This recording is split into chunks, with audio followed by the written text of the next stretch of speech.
Live from the headquarters of Ramsey Solutions, broadcasting from the Pods Moving and Storage Studios. It's the Ramsey Show, where we help people build wealth, do work that they love, and create actual amazing relationships.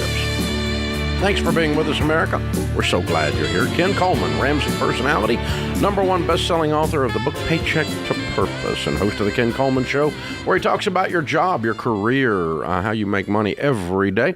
Just got off the air a few minutes ago doing that, as a matter of fact, and he's here to help you today as part of this show as my co-host. So thanks for joining us. 888-825-5225. Macy is in Boise, Idaho. Hi, Macy. How are you? Good. How are you? Better than I deserve. What's up? So I am kind of new to everything going on. My husband and he started school about a year ago for a grad program. And I was in agreement with him until I listened to the show of just waiting to pay off student debt until he was done, because we've heard through multiple people when we research it that you can get it paid for by your employer once you get hired. But now, since I've listened to you, I've kind of been questioning if we should just pay it off now. It would be $45,000 total with everything when it's said and done. What is his field of study? It's Psych NP. Okay, so who's paying off psychology students' debt? Well, we're both nurses right now, and we work with a ton of nurse practitioners, doctors, and everything like that, and they're the ones who advised us. We've spoken to actually several that have gotten it all paid off. In nurses and doctors in order to get recruited, correct? I believe so. I'm not sure. Like the place I work at, the doctors that own the business were able to pay for all of their nurse practitioners' schooling, and so they advised to wait as well. But he's not studying to be a nurse practitioner. Yeah, it's a psychiatric nurse practitioner. Oh, a psychiatric nurse practitioner. I misunderstood. Okay, yep. I'm sorry. Okay. Well, I mean, if you can find the ability, when's he going to graduate? He'll graduate next December or January. Yeah, I mean, if you can get the first job and the first job comes along and says, yeah, we'll pay this as a signing bonus to get you on board, then that's okay. I don't have any problem with that. What I don't want you to do is engage in something that takes 6 years or 10 years for you to maybe get out of debt. And in the meantime, you've got golden handcuffs to that organization.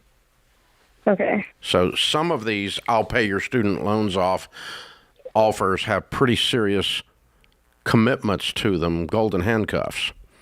And so you don't want to get trapped in a toxic environment for $45,000. Yeah, that's what we thought. But do you know of any grad scholarships? Is that a thing? I've been trying to. Yeah, they're there. They're much more rare than undergrad, but they're there. And particularly if you've got an industry that's willing to pay to hire you, pay off student loans in order to get you hired, you probably have an industry that's willing to pay into this now as a scholarship, don't you think, Ken? I think it's possible. I would not expect it. And I heard your question. You were saying, where do I find it? Where does your husband go to school? It's an online program in Missouri, or Graceland. It's called Graceland University. I'd start there. I'd start with their advisor department. They're going to probably have a lot better handle on what is available to him in that grad program. I'd start there. If they don't have a lot of great information, then you just get out there and dig. And I would go to who your husband thinks might be his future employer that might be willing to pay off student loans. And instead, maybe they would, instead of doing that, maybe that employer, right, he would go ahead and agree to start there after graduation, and they would cover his, his schooling now. I've talked to their advisor from the school, and they said they don't offer any grad school, and they sent me a list of scholarships that said that it wasn't for grad school. Okay. So then I went to where we both graduated with our bachelor's in nursing, and they said since they're not a grad school program, they don't offer any either. So I'm kind of... Well, you're frustrated. I'm trying to watch YouTube videos. Sure. So keep digging. Get it paid off. You got to keep digging. If you want somebody to give you $45,000, they usually don't just line up at the front door and beg you to do that. You got to go find them. Yeah. So, you're going to have to scratch and claw and dig around in the nursing world, the psychiatric nursing world. You're going to have to scratch and claw and dig. Okay, who are the potential employers? Who are the drug companies that would like to have you love them because they gave you a scholarship? And, who are the industry players that might have scholarship programs? That's the first place I would start looking. So it does make logical sense that if there is a XYZ potential employer that pays $45,000 of student loans off to hire you, that they probably would consider some kind of scholarship program, especially if it was tied to an internship, or as you were going to do your residency there, or whatever else you've got to do to finish up this process, and because they want you to come to work there. But you said it earlier, Dave. I can guarantee you, Dave is right. There will be a term of commitment, for lack of a better phrase. I'm making that phrase up, but they will require you to work for them for a certain amount of time. Yeah, and just don't overdo that. And here's the thing: it's not free money. There'll be some cost, a pound of flesh that goes with it. And what you want to measure is it worth it? The thing you do not want to engage in is a long-term solution for a short-term problem. And so you've got a long-term commitment to the company. You've got this program takes 6 years to unfold. No, thank you. It's $45,000. Shut up and pay it off, okay? But if you can get hired and they say, okay, we're going to hire you for $125, and we're going to pay off $45,000 worth of student loans as a signing bonus to get you to come over here because we've got a shortage of pediatric nurses and we need you. If you find that, I would take that. Yes. Unless they say you have to work there 10 years, that kind of thing. So I'm going to investigate all of that, but what you don't want to get into is sitting around based on three doctors and 2 nurses having a discussion, and all of a sudden you have a new life philosophy that I'm going to screw around with the student loan program for the rest of my life. No, we're going to go ahead and knock it out as fast as possible if we don't get something arranged as a scholarship or even as a signing bonus coming in. You do not want to play with this long term. By the way, I want to make sure Macy knows, and anybody listening and watching right now that are dealing with student loans, and the reality that October is coming.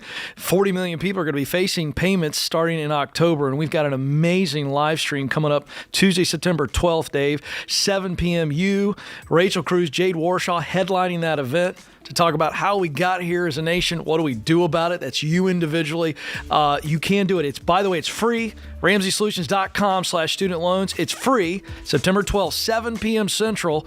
Dave Ramsey, Rachel Cruz, Jade Warshaw. RamseySolutions.com/student loans. You don't want to miss that. Yeah, if you got student loans bearing down on you, don't miss this. September 12th. Get signed up. It's a free live stream. Go ahead and go to RamseySolutions.com/student loans. Thanks, Ken. This is The Ramsey Show.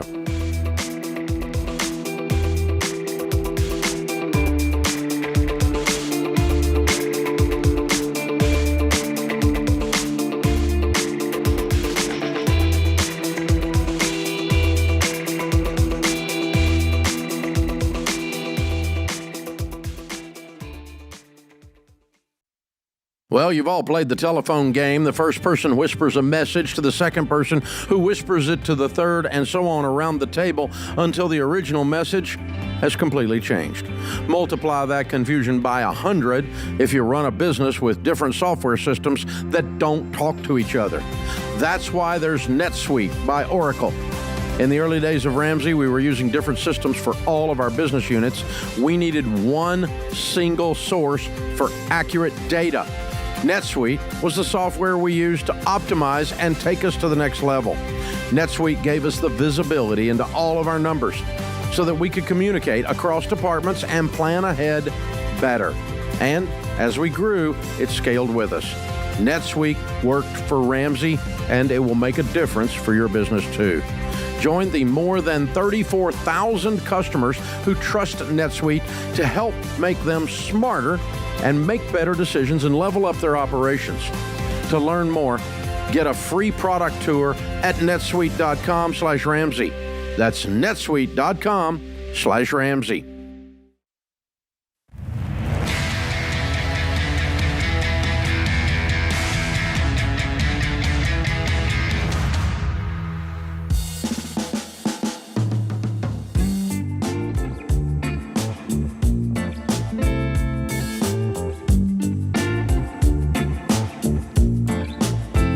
Ken Coleman, Ramsey Personality, is my co-host today. Thank you for joining us. Open phones at 888-825-5225. Stephanie is with us in Virginia. Hi, Stephanie. How are you? I'm good. How are you? Better than I deserve. How can I help? So, my father-in-law, he's in his, he's like 77, 78. He was worried that they have his father's house up in the mountains where we are, and he was nervous about trying to keep it in the family. So instead of doing what you said, you do, put it in a trust and do it that way, or even in a will, he decided to quit claim it to my husband, which is fine. But then he put my 7-year-old on the deed too. So I don't know anything about repercussions for my 7-year-old or how to even get him off it since he is now on it. And we do have family members in there renting it too. So this has just kind of made a big mess while we're trying, because we're still in baby step 2, while we're trying to do all of this. Well, it doesn't affect you because you're not having to write any checks regarding it, right? No, it was paid off. It was owned between him and his sisters, and all of his sisters gave him their rights to it. Yeah. Okay. I'm just more worried about my 7-year-old. No, you're not. You're just pissed at your father-in-law because he throws his weight around. I'm completely inappropriate. What he did was completely inappropriate. Yeah, you don't do that. You don't do that to somebody's kid without talking to the people and getting approval. This guy just thinks he can do whatever he wants to do. What we thought he was going to do was just put my husband on it, which we agreed to. And then all of a sudden he put my son on it too, and we had no idea. Yeah. It's completely inappropriate. I mean, anybody call the old man and go, you're not supposed to do this crap? We told him that this was a shock to us and that this is not really what we wanted. And it's not okay. He's just kind of, it's not okay. He's just kind of in his way. So, So I don't know that it matters. I don't know that it affects the kid. The only way I can see it affecting the kid is if a renter fell and broke their face and sued the owner. Yeah. And your kid ends up with a $500,000 judgment on him. Yeah. Because your drunk relative fell off the porch and broke their face. Yeah, I mean, that's why I was worried about just repercussions of my 7-year-old. Like, it's also the repercussions of your husband. Yeah. Yeah. Same thing, because you guys now have a property in your name. And by the way, when the taxes come due, who's paying the taxes? So this happened in like October last year. My father-in-law helped us pay the taxes because, again, we still get a tax return. We're trying to get the pay the taxes. Yeah, he did. He pays the taxes. So it all comes out of his account. What happens, the rent goes into a checking account he's on, and so the taxes come out of that account. And these all people that just stuff. make up crap, don't they? They do. In all financial steps, this is like, it threw us for a loop because, like I said, we're still in baby step 2. We're getting out of debt, and it gave us a headache. Yeah, it doesn't cost you anything, but until somebody sues you, or until the property taxes go unpaid, and the state of Virginia decides to come after the owner. Yeah, and because we didn't know if we need a real estate lawyer, and trying to save up for that right now while we're paying off debt is not really that most ideal thing. Yeah. To help get my son off of it, we didn't know if that's what we were supposed to do or what.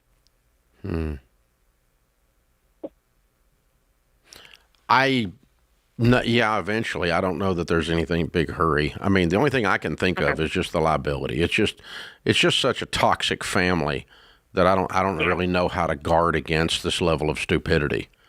Because the right thing to do would have been a trust, like what you talked about, would have been doing it as a trust, correct? Yeah, maybe. I'm not even sure any of that needs to happen. But I mean, you got broke people in debt. We give them a house, which is a liability, instead of a blessing. And so I don't understand. It doesn't, and you don't even ask people, but I just kind of tell them whatever you're going to do, and then you do it. And so, oh my gosh, it's just wrong. So, if it was my kid, I would get a real estate attorney, and probably on you're the parent, you are the guardian, you can sign on behalf of a 7-year-old and sign a quitclaim deed back to your husband for the 7-year-old's interests.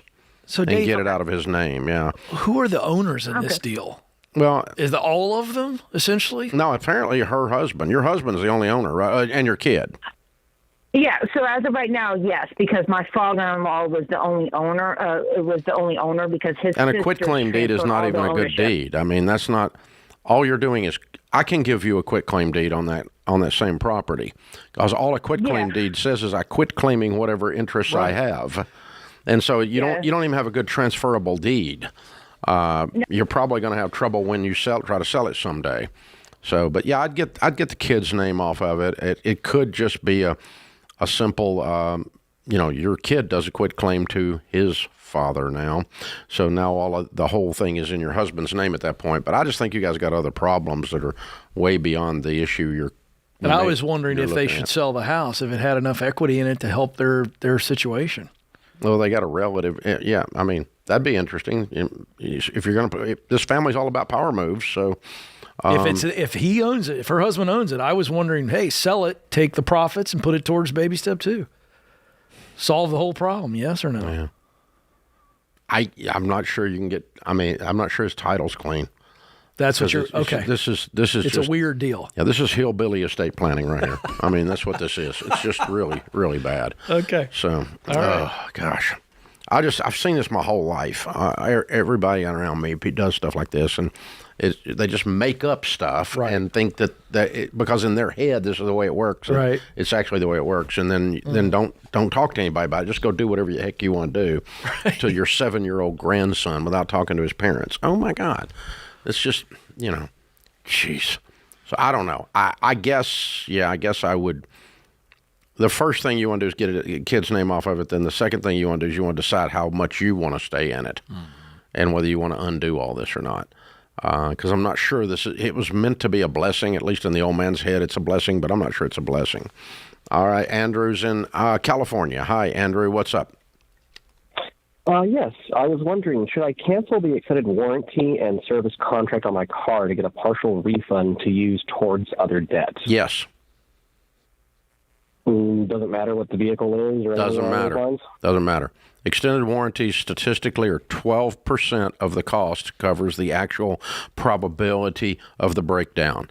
The other 88% are marketing fees and commissions and profit to the extended warranty company. So you have almost no coverage. With the extended warranties are a complete screw job. Even if it's from the actual manufacturer? Doesn't change the numbers. Okay. And the service contract as well? Doesn't change the numbers. Got it. Yeah. Okay. You what you're actually getting for what you're paying is about a dime on the dollar. And so, in other words, on average, the things it covers, were you to cover them yourself with your emergency fund, you would spend 12 cents out of every dollar to do that.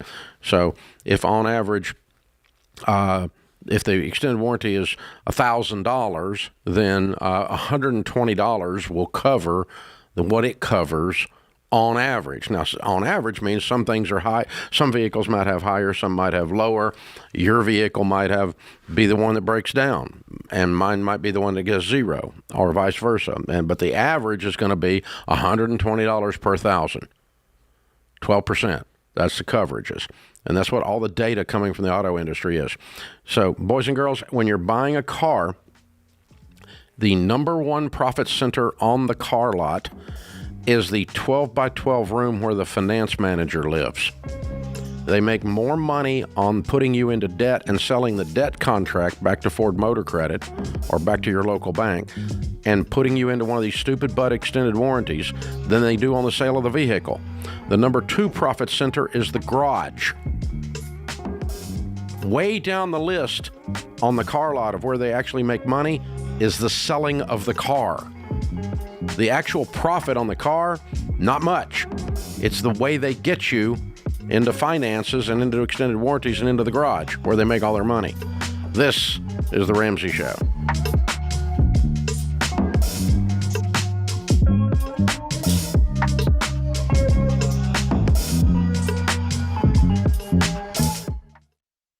It's a competitive home buying market, but there's a way you can get an edge. Churchill Mortgage works with you to understand your budget and your goals. And the Churchill Mortgage Home Buyer Edge offers you fast pre-approval and a secured interest rate. Plus, Churchill has bumped up their seller guarantee to $10,000, giving your offer the best chance of being accepted and helping you win in today's market. Go to churchillmortgage.com today to learn more.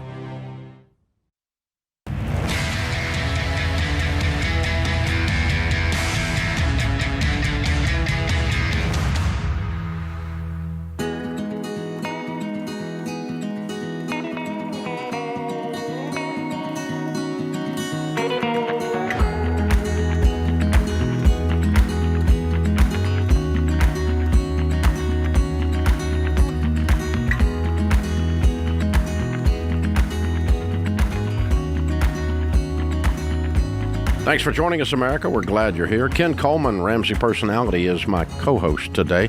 Mark is with us. Mark is in Atlanta, Georgia. Hey, Mark, how are you? Hey, good afternoon for me here. Great to talk to you and Ken. I'm 56 years old. I have a 47-year-old wife, 3 boys. Just got laid off unexpectedly from a $250K per year job. Thought I'd have it for at least a couple more years. He had net worth over $3 million. Of that, $1.5 million now in an IRA, $500,000 in funds and stocks, and a $1 million paid for house. No debt whatsoever. My question is, well, for one, does that seem like enough to retire on if need be? But I'm also thinking about pursuing teaching. So I'm not going to be able to get any cash. I have $150,000 in cash, but I can't tap my IRA until I'm 59 and a half. So But you got $500,000 in investments non-IRA. I do. Okay. And I think you're going to be okay. That, but I don't really want to use that though. I mean, I had a financial advisor, recommend, tapping my mortgage temporarily because it'd be cheaper than tapping the IRA. Well, your financial advisor's a dumb butt. You're kidding me. He's telling you to go into debt and you have a $3 million net worth with a $500,000 investment portfolio that's non-retirement. Just use your money, man.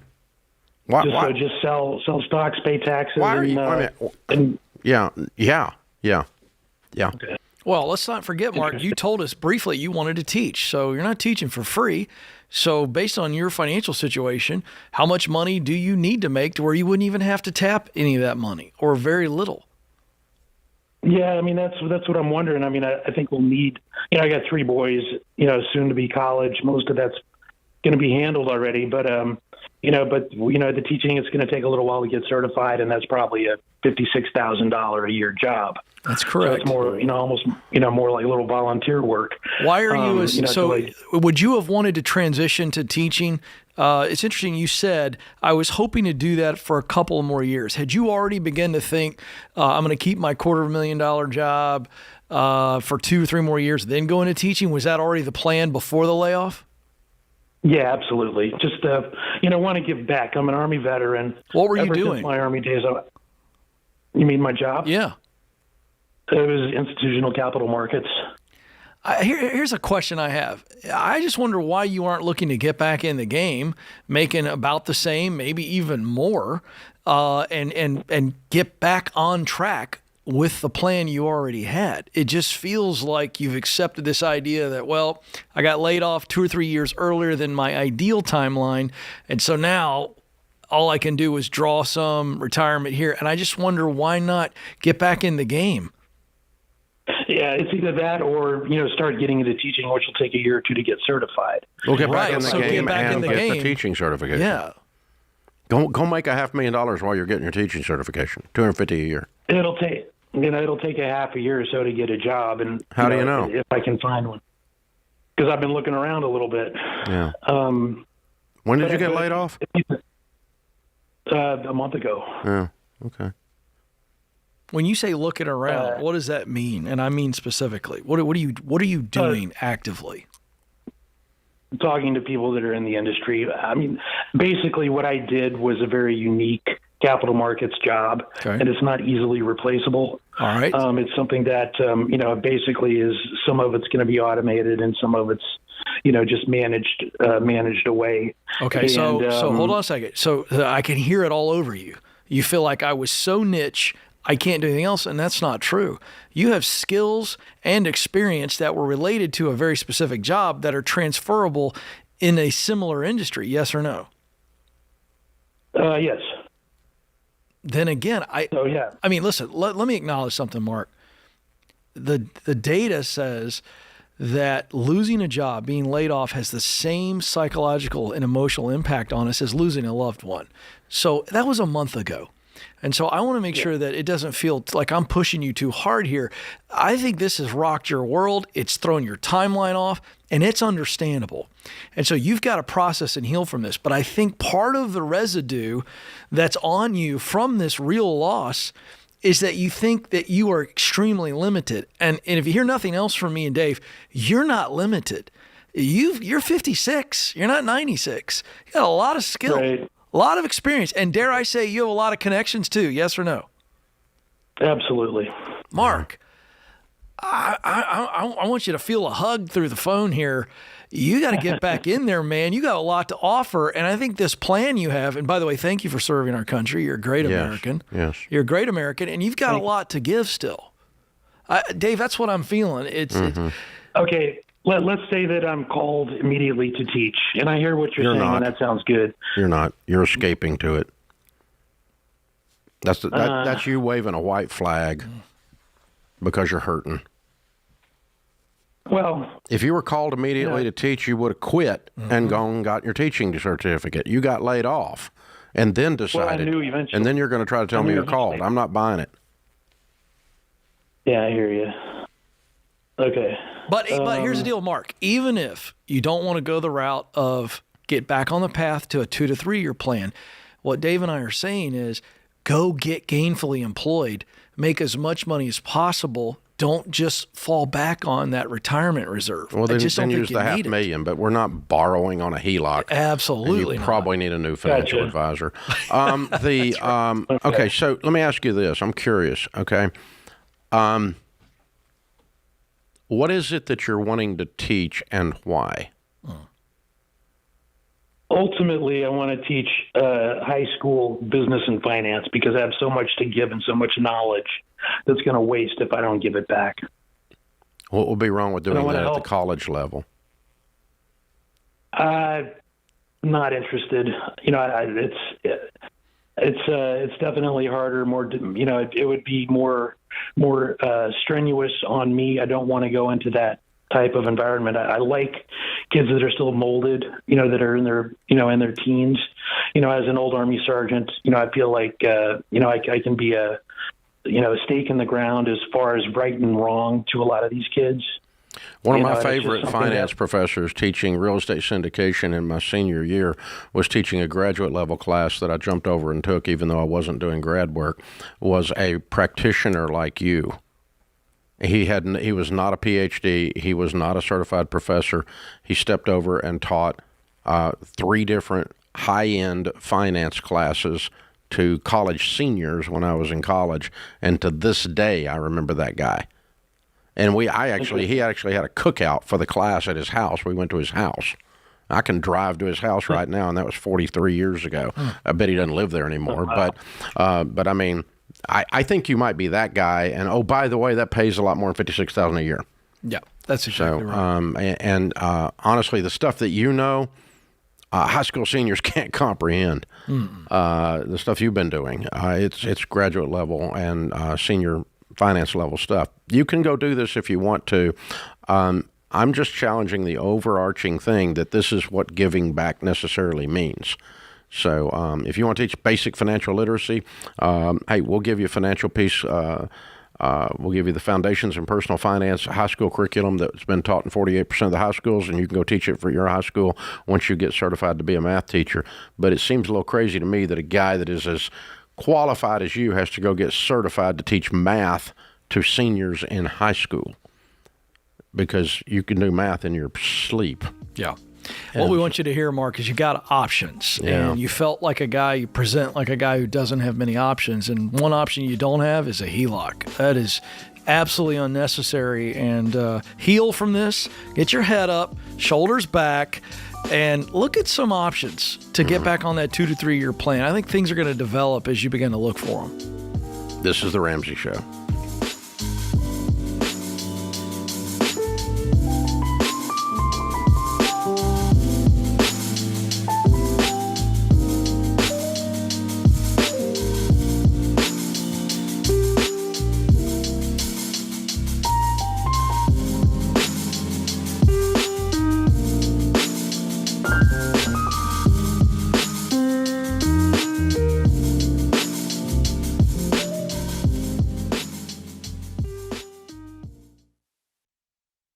If you're like most people, your home is your most valuable asset. And when you want to make improvements, it can feel like everything costs too much or takes too long. But something as simple as custom window coverings from Blinds.com can completely change your space and add value to your home. We've recommended Blinds.com for over a decade, so you know you can trust them. From blinds, drapes, and shutters to motorized shades, they make it easy and affordable to upgrade your entire home, and their team is ready to help with everything from design consultation to measuring and installation. Plus, there are never any misleading quotes or hidden fees. Everything's backed by their 100% satisfaction guarantee, and shipping is always free. See why Blinds.com is the #1 online retailer of custom window coverings. Go to Blinds.com now and save 45% off selected products. Visit Blinds.com today for more info.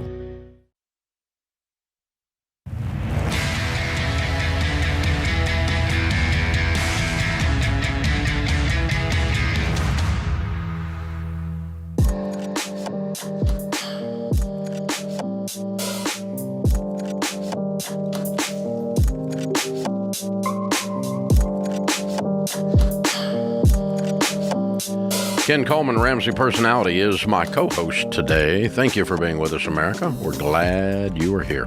Open phones at 888-825-5225. William is with us in Columbus, Ohio. Hi, William. How are you? I'm doing good, buddy. How are you doing today? Better than we deserve, sir. How can we help? Yes, sir. So I'm 30 years old. My wife and I together, we make about $135,000 a year. I paid off my student loans last year. I've now inherited my wife's student loans, which is shy of $21,000. The only debt that I have is my car payments, and I got about $94,000 in our bank.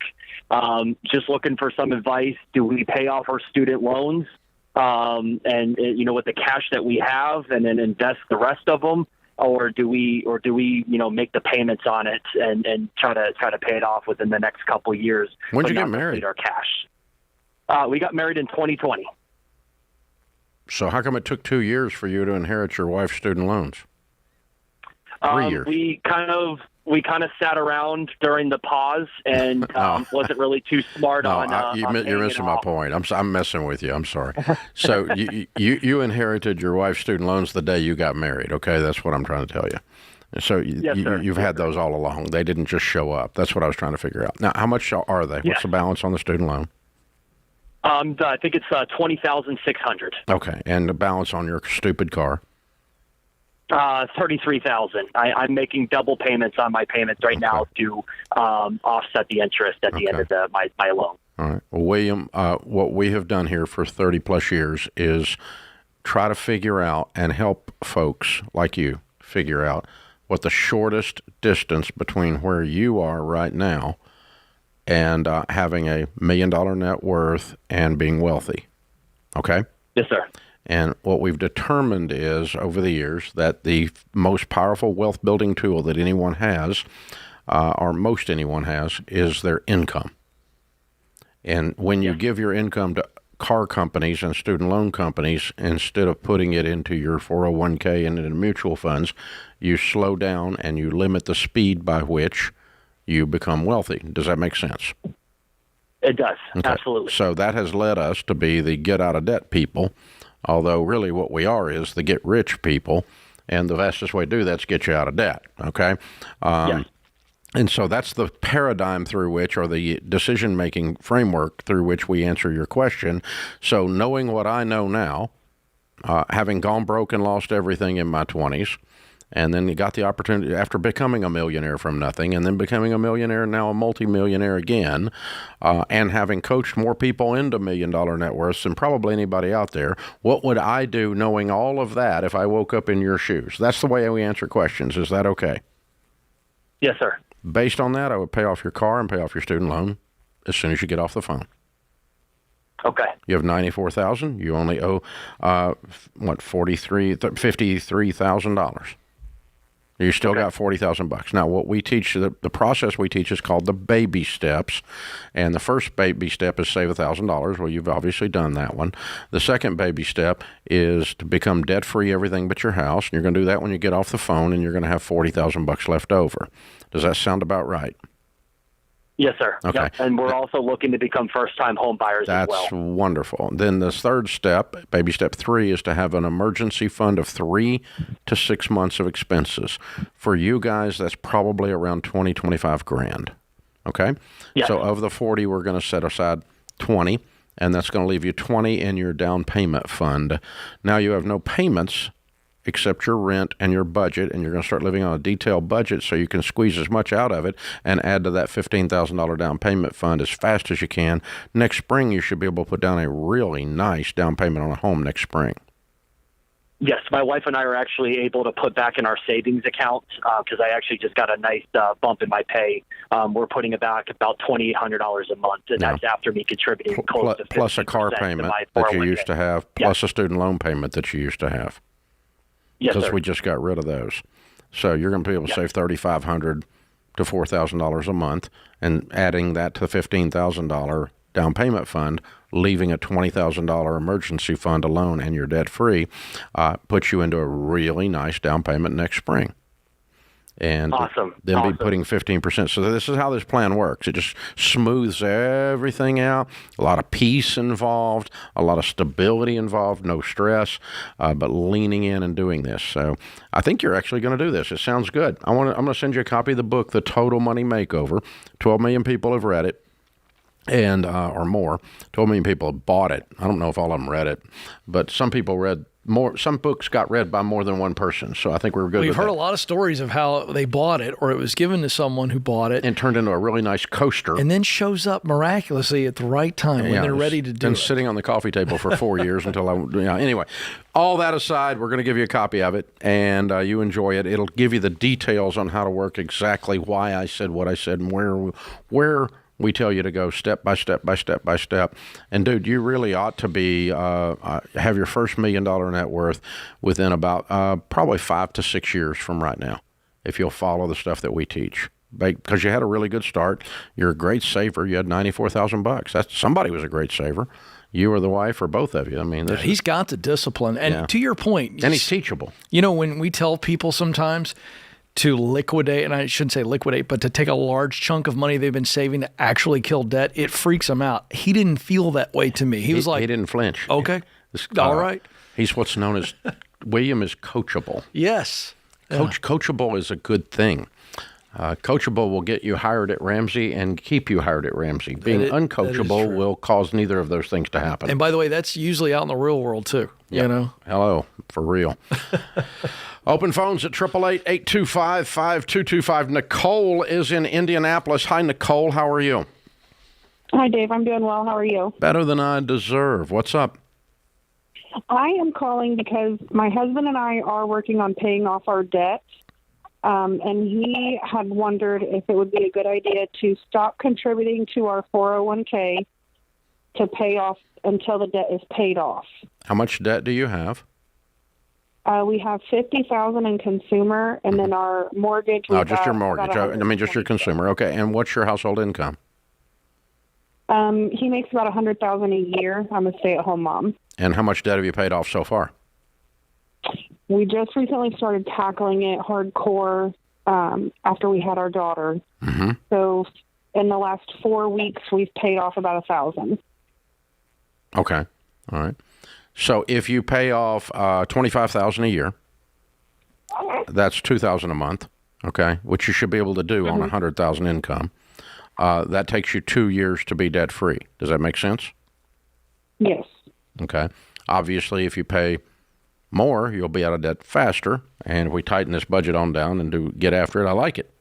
So let's do it. So now we do teach, even though it's mathematically incorrect on the surface, it's actually not mathematically incorrect, but on the surface it seems to be, to stop all investing temporarily, because we have found the power of focus, completely focusing pointing all of your guns at one aim point, and that's get out of debt. The power of focusing to get you out of debt actually mathematically supersedes what you will have gained on those investments in that 2-year period of time. It wouldn't for 20 years, but it will for 2 years. So okay. I want you guys to be on beans and rice and beans, no vacations, no eating out, no nothing till you get this debt clean, so that you can start investing again as quick as possible. If you're going to do all that, yes, I temporarily would stop investing. Okay, and so you're suggesting for 2 years until we get it paid off? I want you to get out of debt faster than 2 years. Okay, but if you can't do it in 2 years, you're pretty lame. Right. Okay? Okay. In other words, if you lived on $50K, you worked extra, and you did nothing, and you sold a couple things, you could be out of debt in just over a year. You see what I'm doing? So, I mean, the deeper you sacrifice. So that power of that focus, the power of that sacrifice is what gets you out and keeps you out. And that's what I would tell you to do. So, good question. Honored to have you as a new listener, Nicole. Hope that helps you get going. This is The Ramsey Show.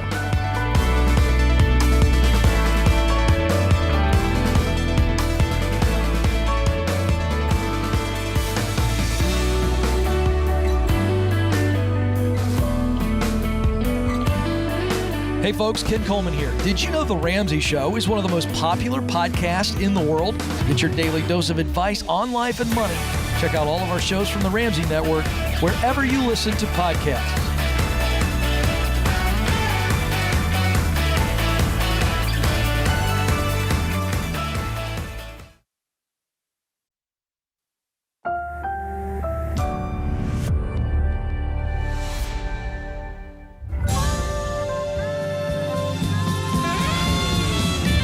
Live from the headquarters of Ramsey Solutions, broadcasting from the Pods Moving and Storage Studios. It's The Ramsey Show, where we help people build wealth, do work that they love, and create actual amazing relationships. Ken Coleman, Ramsey personality, host of The Ken Coleman Show, and author of the #1 best-selling book, From Paycheck to Purpose, career and jobs expert, is my co-host today. You got questions about careers and jobs, this be your day to jump in. The phone number is 888-825-5225. Kelly is with us in Atlantic City, New Jersey. Hi, Kelly. How are you? I'm doing great. I'm so excited to talk to you. You too. What's up? Okay, so I'm 53 years old. I'm a kindergarten teacher, and I got remarried, my second marriage, 5 years ago. And when I did that, I moved into my husband's home, and I was very, very attached to my family home that I had raised my children in. So I kept it, and I rented it. And my first 4 years, I had a military family. They were fantastic. I loved them. They were wonderful. And they got transferred. So they left, and I took a new family who stopped paying me. Wait a minute. They stopped paying you? Yeah, they stopped paying. They did not pay June rent, and then they didn't pay July, and now they're not paying August. Why? Because they're scumbags. Why are you tolerating this? Well, that's why I'm calling you. So what happened? So what I've done so far is I went back with my realtor, and I started the process. I sent them the notice with the full balance owed. Gave them a week to pay it, and then if not, notifying them that I was beginning the eviction process. Mm-hmm. they're guiding me along. I just know that you are the expert on it, so that's why I called you. When does the eviction notice go out? Well, they got the letter yesterday stating what they owed and advising them they had a week to pay or the eviction process starts. Okay, so a week from today, the eviction process starts. Correct. Okay. Correct. So I just want to tell you this really quick because it's very important to me. I told you that was my family home where I raised my children. Mm-hmm. And when I was 39 years old, I had been married for 18 years. And my husband came home and he had a girlfriend and he walked out the door like that. And when our divorce was finalized, I was upside down on that house, $50,000. I had not a dime. And he paid me a monthly amount, which he paid faithfully. And from that, I now have $160,000 in mutual funds. I have a pension. I have a job. I have, my house is worth $300. I owe $200. So I really turned it around. Yeah, you did. That's impressive. Yes, I did. Good for you. I did. Yes. And so this is very emotional for me. Mm-hmm. My ex-husband, him and I became good friends. We worked it out. We raised our children. 3 years ago, he had a heart attack and died. He left my daughters money. They're young, 24, 25 years old. And my daughter wants to buy that house.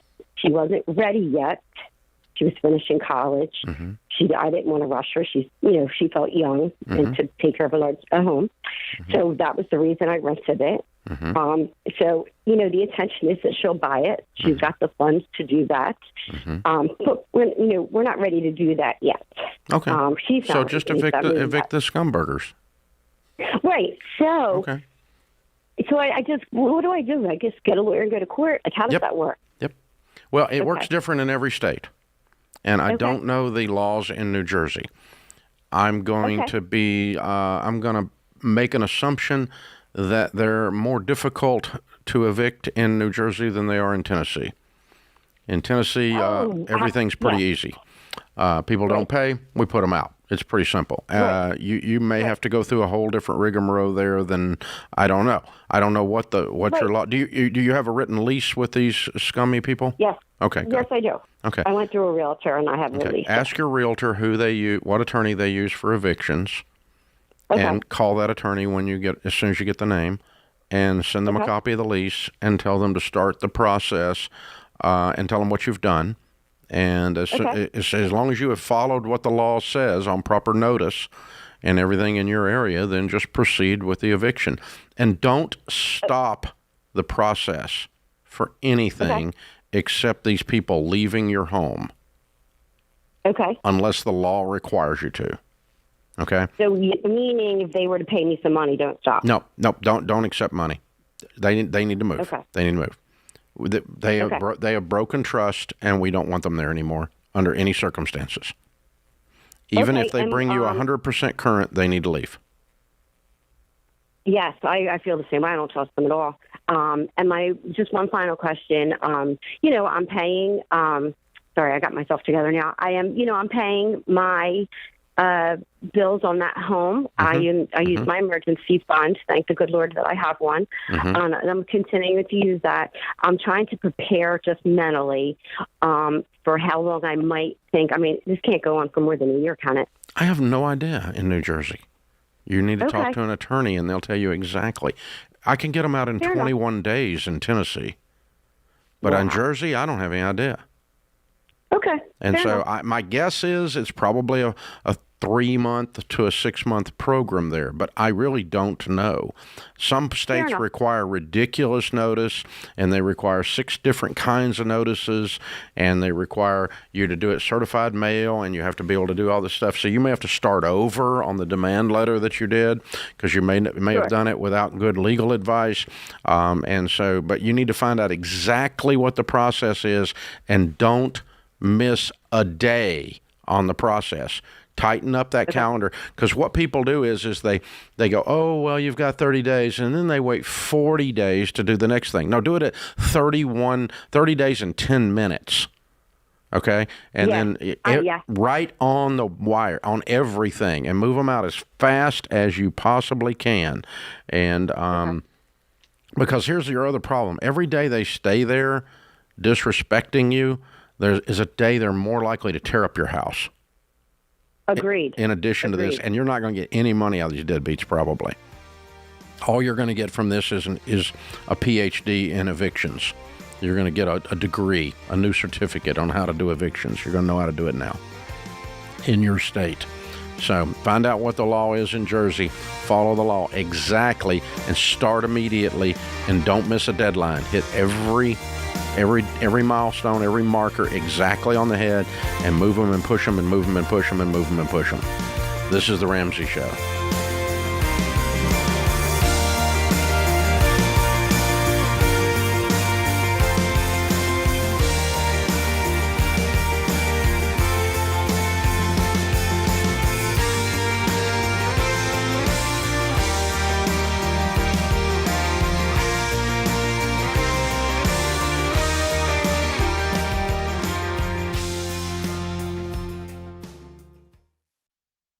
Hey, if you're in over your head with student loans and tired of getting calls from collection agencies, if private student loan debt is taking away your financial peace and you don't see any way out, you need Y Refi. They're not a debt settlement company, and they're not connected to a bank. Y Refi refinances defaulted private student loans that other places won't touch, and gives you a custom loan built for you based on your ability to pay. So when you refinance your private student loan debt with Y Refi, you'll have a payment you can afford with a low fixed interest rate you couldn't get anywhere else to help you stick to your budget and work the debt snowball. And you can save thousands of dollars. To learn more about this custom refinancing option and a lump sum payoff option you could qualify for after 24 months, call 844-2-RAMSEY or go to yrefi.com/Ramsey.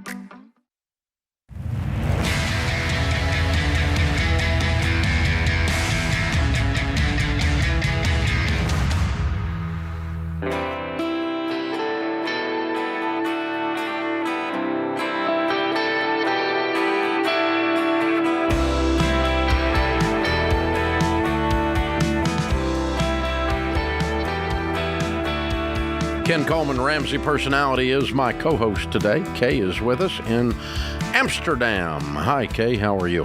Hi there. Thank you so much for taking my call. I'm really excited to talk with you gentlemen. Well, I need advice and I need help. Well, we're here to help. How can we do it today? Well, here's my question. I've been listening to you for a while, and I know how you feel about taking money out of retirement to buy a home. My situation is that I'm currently living in the Netherlands, and I will be returning to the U.S. within a year, and I would like to be able to buy a home. All I have is what's invested in stocks, bonds, savings. However, I am one of your statistics. I am an elementary school teacher with a net worth of $1 million, but it sounds better than it really is because I have no Social Security. I have no 401ks. Oh, excuse me, I do have 401k, but I have no Roth. I don't have any of those tax advantages. So that $1 million is pretty much all I have. What is that $1 million in? It's all invested in stocks, stocks, savings, bonds. I'm recently married, 2 years. We do have a $50,000 cash set aside for the move back to the U.S. We have a $15,000 emergency fund. Okay, so you got no taxes on this except possibly some gains if you use some of it to buy a home, right? I don't know. That's what you know, right? Well, I mean, if you've just got it invested in stocks and bonds and it's not in a retirement, not in a 401k, not in a retirement fund of any kind, in your mind, it was a nest egg for retirement. But in terms of taxation, it's only going to have taxes on the gains of it if it's gone up in value. You have some taxes on that when you sell it. I do have 149,000 in a 401k from the time that I worked in the U.S. I do not have enough quarters earned for Social Security or anything. So yes, that was my retirement nest egg. Can I pull it out to buy a house or part of it? You don't need to pull that out. I would pull some of the other out that is not in a retirement account. Okay. And use that to purchase a home? Yes. How much would you recommend that I could pull out? Like, I'm looking at prices of homes, and they're about $350,000 upward. Okay, so if you take $350,000 of your million and buy a house, that means you have $650,000 in investments, and you have a paid-for house. Okay, and that takes care. I have no idea how expensive things are there. Well, it depends on where you're moving and how big a house you're going to buy. All these things come into play, right? Yeah. But I mean, if you stick with what you just said, if you bought a home for $350,000 and you have $1 million, then after you do that, you're going to have $650,000 left in investments. Did I do that right? Yeah, I think so. Okay. So then it's okay to go ahead and pull money out to buy a house and just put cash down. Yes, I would. I'd absolutely do that, because a large portion of your money is not in an account that's going to be penalized. If all of this was sitting in a 401k, we'd have to have a different discussion. We'd think about how we're doing this, okay? No, it's just all in stocks. It's just all in stocks. And so you're going to move some, you've been saving money your whole life, and now you're going to use some of it to buy you a house, and that house is going to go up in value too. So it's going to be a wonderful thing. And are you going to be working when you move to the U.S.? Hopefully. At the moment, I'm a stay-at-home mom.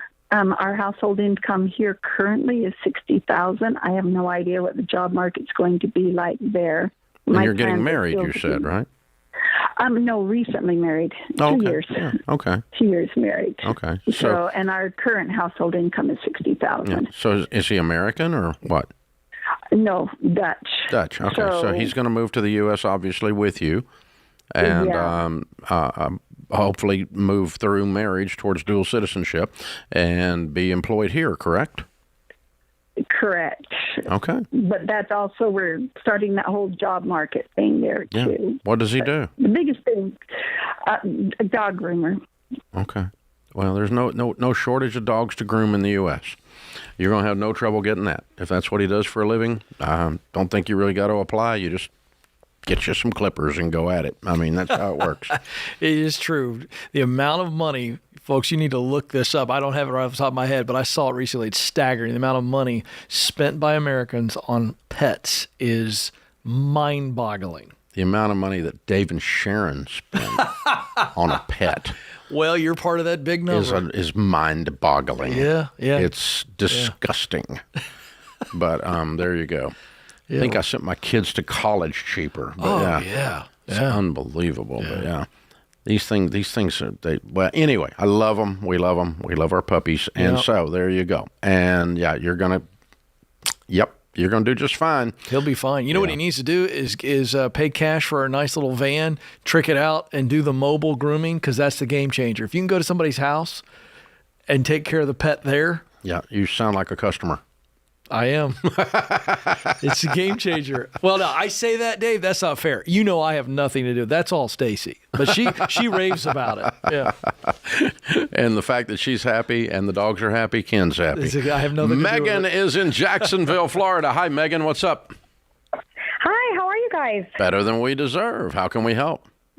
Great. So I have a question for you about renting out the house that we are in. My husband's in the Navy. We have about $96,000 is our take-home pay, and we are on baby step 2 right now. We've paid off almost $28,000 so far this year. I've got another $44,000 to go, and we are like gazelle intense. Really should have this paid off before we're scheduled to move. The interest rate on our house is only 2.4%. Wow! And looking at the rental market, we can way over, like, for rent in this area, we can charge between $2,300 and $2,500 a month, and our mortgage right now is $2,000. Thank you for your service to the country. Do not keep the house when you move. Okay. Thank you for your support. Yeah, do not keep the house. Here's why. Okay, we've worked with the military for years, and this comes up all the time. one of two things. Number one, I can rent it, and I think I'm making money. Or number two, the market is slow and I can't sell it, so I'm going to rent it. And I think I'm making money. And if you're not careful in the military, you'll end up with rental properties dotted as a breadcrumbs behind you for everywhere you've had to stop. This is not how you build a rental portfolio that's profitable.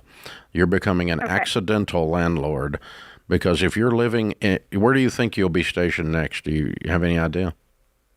We know we'll be in Virginia, but it's going to be it's only 2 years. Okay, if you were living in Virginia and you had a pile of money in the middle of your table and you said, would I go buy a house in Jacksonville, Florida as a rental, even if I could get a 2% mortgage? The answer would be no. You don't buy houses in Jacksonville, Florida when you live in Virginia as rental properties. It sets you up for a problem.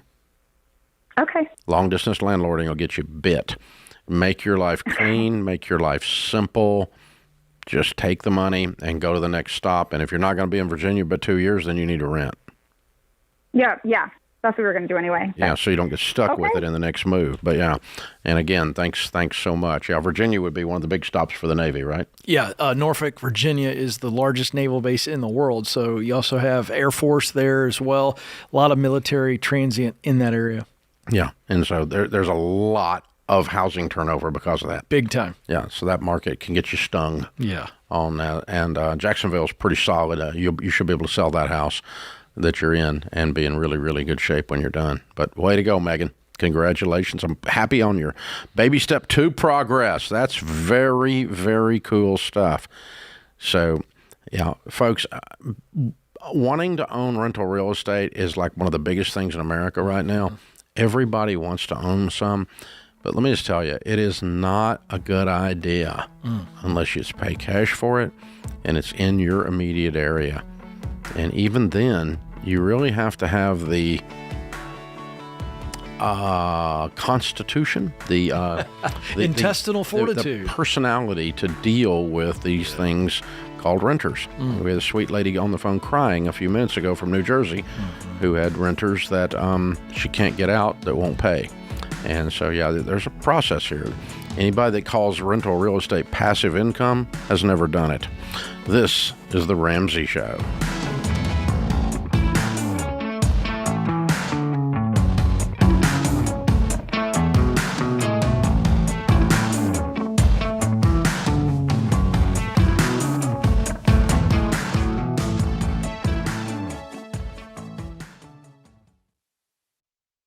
Hey, Dr. John Deloney here.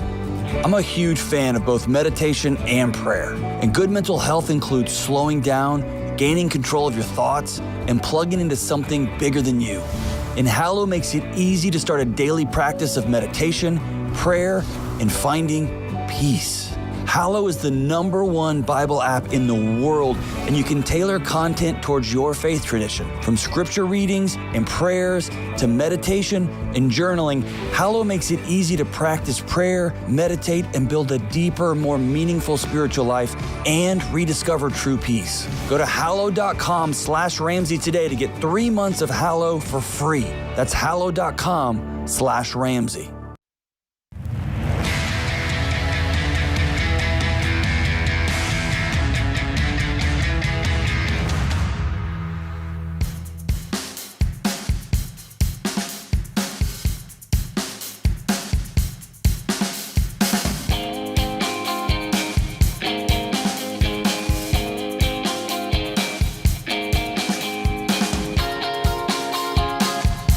Ken Coleman, Ramsey Personalities, my co-host today. Open phones at 888-825-5225. Thank you for joining us. We're glad you're here. Hey, if you like the show, we can use some help from you. Please help us. You can help by subscribing. Hit the subscribe button. Hit the follow button. Click the like button. Click the share button. And share the show. Share the link. Share where you're listening, where you're watching. YouTube, podcast, radio, TV, and whatever it is. Thank you. And just let people know. We know that you are doing this because we're seeing our rankings in every one of the formats go up right now. So thank you. Thank you for sharing, and we appreciate you putting the word out there. It's a big deal to us. Thank you, thank you, thank you for doing that. Christopher is in New York. Hi, Christopher. Welcome to the Ramsey Show. Hey, how you doing? Better than we deserve. What's up? So I was just kind of wondering what exactly I should do with my car loan. I owe, the payoff would be $24,000, and I owe, it's like a 1.8 APR. Now, I was just, I'm a new listener to you, and I was just kind of wondering, should I trade that in and get what I pretty much owe on it? And, I'm not upside down on the loan at all. So I would get back what I owe. And should I take out like a $10,000 loan and get something, obviously, less, but I could pay off much quicker. So I was just kind of wondering what to do with that. You have any money? I make about $45K a year, and I have, I'd say, roughly about $3,000 in my savings. Okay. All right. Well, there's a couple things. Number one, we're always at, like you said, you're new to this Ramsey stuff. So we're always moving people out of debt because your most powerful wealth building tool is your income. So keeping a car payment around your whole life is a good way to ensure that you never have any money. And the second thing is with cars or anything for that matter that has motors, wheels, they all go down in value. And so having too much invested in things going down in value obviously is going to keep you from being wealthy too. So the rule of thumb that I started using years ago and we use around Ramsey is don't have all the things with wheels and motors added together in your life should not equal more than half your annual income. And yours does. Right. So on that basis alone, I would sell the car. The second thing I decide on selling a car, I decide is can I pay it off in 2 years or less if it is less than half my annual income. Now, yours is sold. We got to sell it because it's too much based on your annual income. You got too much invested in things going down in value. But if you could pay it off in 2 years, would we keep it? And I think you'd struggle to pay this off in 2 years, don't you? Yeah, I would. The payoff date is July of 2027. Yeah, but that's if you just pay the regular. But even if you paid extra and leaned in and say, I'm going to pay double payments, you still won't get there in 2 years. So this thing it's become too big a part of your life as a ratio. Right. Does that make sense? Yes, sir. Yeah, and so if you had no car payment right now, think about how much you could save, how much you could invest. A lot. And so, and then when you took overtime or you took an extra job, it'd all be going in your pocket and you could use it for generosity. You could use it for helping others. You could use it for building up a good 401k plan, start to really become wealthy.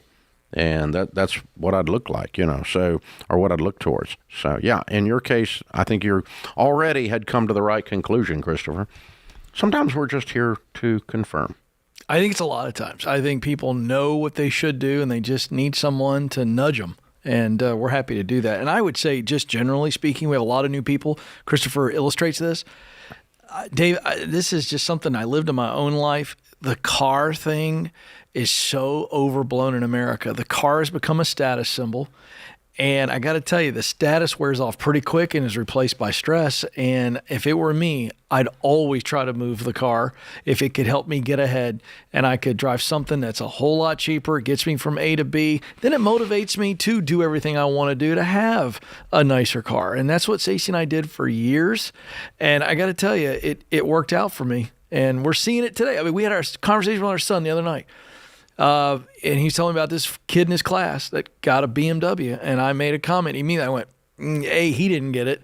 His parents didn't. I guarantee it's got a giant payment. So he came home, had a smile on his face, and he went, hey, Dad, I found out you were right. I said, oh, yeah, about what? I didn't know. Because I don't hear that very often in my house. It's something you ought to hear, yeah. And he said, what, pray tell, was I right about? What was I right about? Let me write this down. Let me make a note here in my journal. But he looked at me, he said, I asked my buddy how much the payment was, $900 for a 16-year-old to drive a brand new 2023 BMW. $900 a month. And this is the mindset of most Americans. And it is tragic because here you got a kid starting out. He didn't earn that.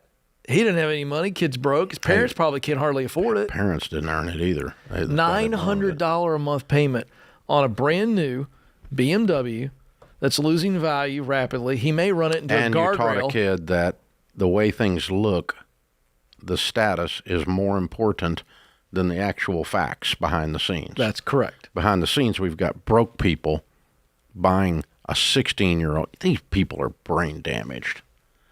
That's just dumber than a rock. Yeah. Man, when I was 16, every kid I've had when they're 16 tears a car up. 100%. Some of them tear it up royally. Some of them just tear it up a little bit. Of destruction. Just a little bit. Yeah. But the number of teenage cars that made it with completely unblemished, come on. And so what we're going to do is we're going to teach this kid that status is more important than the fact that we are stupid and borrow that kind of money. Number two, we're going to teach this kid that, he gets, oh, God. By the way, the parents are doing it for their status. I know. Because they get to say, look, I bought my kid this car. And you didn't buy it. You loaned the car. Oh, God. That's what I want people to understand. And they're going to tear it up. Oh, a new BMW. Oh, brand new. Such a nice car. 16-year-old kid. Oh, God, it's just, I am a car guy, and tearing up a really nice car is just a dumb butt thing to do.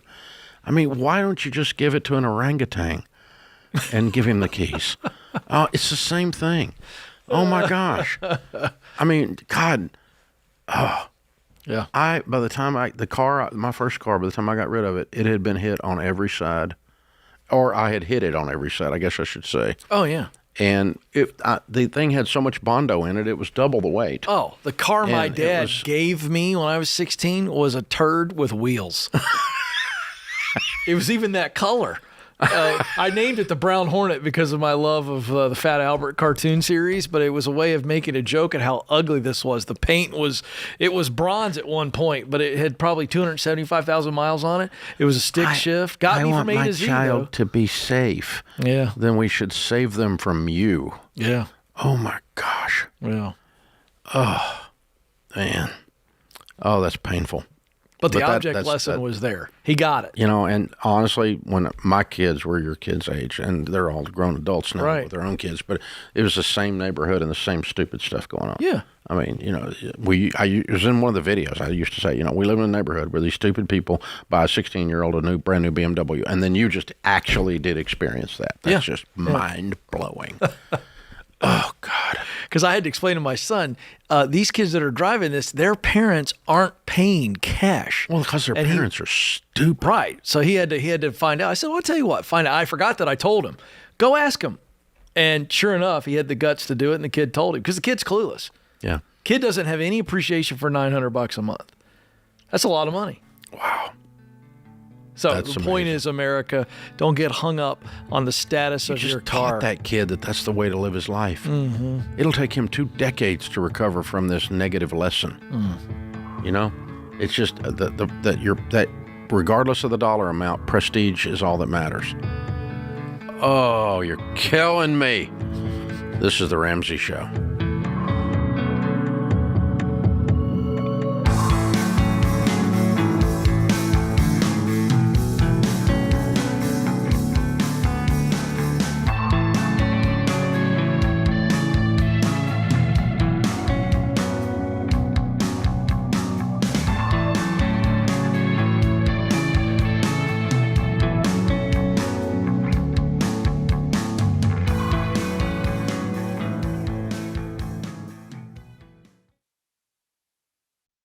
Hey guys, being free to make your own medical decisions is a big deal these days. Christian Healthcare Ministries gives members the freedom to choose the doctors and providers they want without the frustration of worrying about networks and with no waiting period to join. It's a membership-based nonprofit ministry where hundreds of thousands of Christians share funds to pay for and pray for each other's medical bills. For over 40 years, CHM has helped families living across all 50 states. So see if CHM could be right for your family. Check out more today at chministries.org/budget.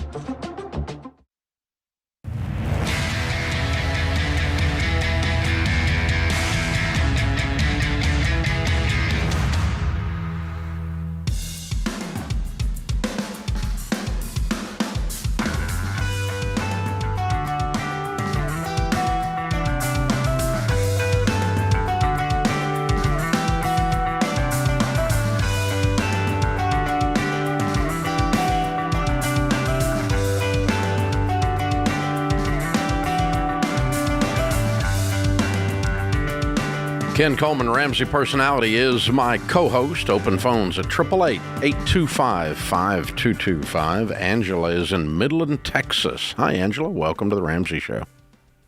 Hi, all. How are you? Better than I deserve. How can we help? My husband and I are new to baby step 7, and we called our financial advisor to see what to do with the extra money. And he suggested a life insurance retirement plan, and it kind of raised a red flag because it has life insurance in it. It would raise a red flag. It would shoot off fireworks. Fireworks that would cause me to change financial planners. I don't think you get a financial planner. I think you have an insurance agent. And that's what I thought. Yeah. No. I mean, who does this guy have a company that he works for? Yes, it's one of the national places. One of the national insurance places? No, it's a financial advisor national place. Okay. Wow. I don't know if I can say it on there. You can say whatever you want to, but I'm just trying to figure out who I want to trash. So here's the thing. Very few people recommend that in the financial world unless they're in the insurance business. Very few. And so if he's working for a traditional brokerage house type thing and he's recommending this, he's an unusual bird. How old is this guy? Oh, he seems to be about late 30s, early 40s. Okay. Yeah, that's unusual too then. All right. It's an Edward Jones. Okay. All right. It's unusual for Edward Jones. We don't work with Edward Jones, but it's unusual for them. Because they're typically a typical brokerage house, and they're not usually peddling this crap. So I don't know where this kid's doing this thing, but yeah, that scares me. And no, I'm not doing that. Absolutely not. Okay. No. Do you have a recommendation? What to do with extra money at baby step 7? Yes, sir. Yes. I personally have been doing that for 30 years or so, and I buy mutual funds that have a low turnover ratio, or I buy real estate that I pay cash for. Okay. And so what I have ended up doing, honestly, is I've ended up throwing money into an S&P 500 no-load fund until it gets enough in there to buy a piece of real estate. And then I pull it out and do that. So here's the why you do. Let me explain what that means, low turnover ratio means, okay? Inside of a mutual fund, the percentage of the stocks inside the mutual fund, there's 90 to 200 stocks in the typical mutual fund. The percentage of them that are sold every year is called the turnover ratio. The profits on those sales are all taxable. So if a mutual fund, say, had 100% turnover, 100% of the profits from that mutual fund that year will be taxable. Follow me? Right.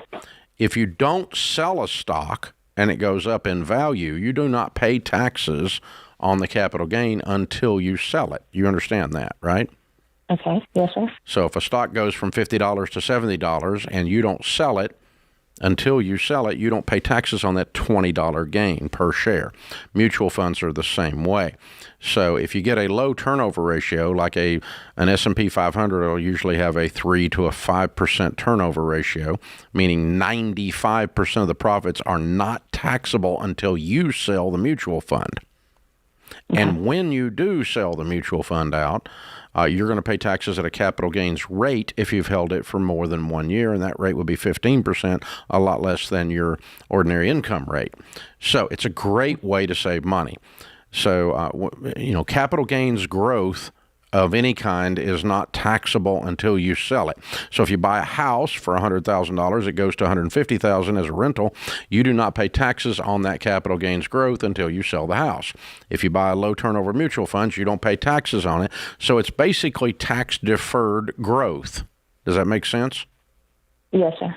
So a low turnover mutual fund, and click online and go to SmartVestor at RamseySolutions.com and find the broker or brokers that we're recommending in your area. They will not give you this type of advice. They will teach you the stuff that I'm teaching you right now, and they can help you find some low turnover mutual funds, and you'll get an investment advisor that you can trust. But it's nothing against Edward Jones, but that kid's giving bad advice there, and that's honestly, it's unusual for Edward Jones. I'm shocked, but usually they would be more traditional than that. I half expected her to give me a life insurance company's name. I thought the national one was coming, and I wonder if this young man's getting a commission, a little kickback on this. Oh, definitely. Commissions on these things are 10x what it is on a mutual fund. Yep.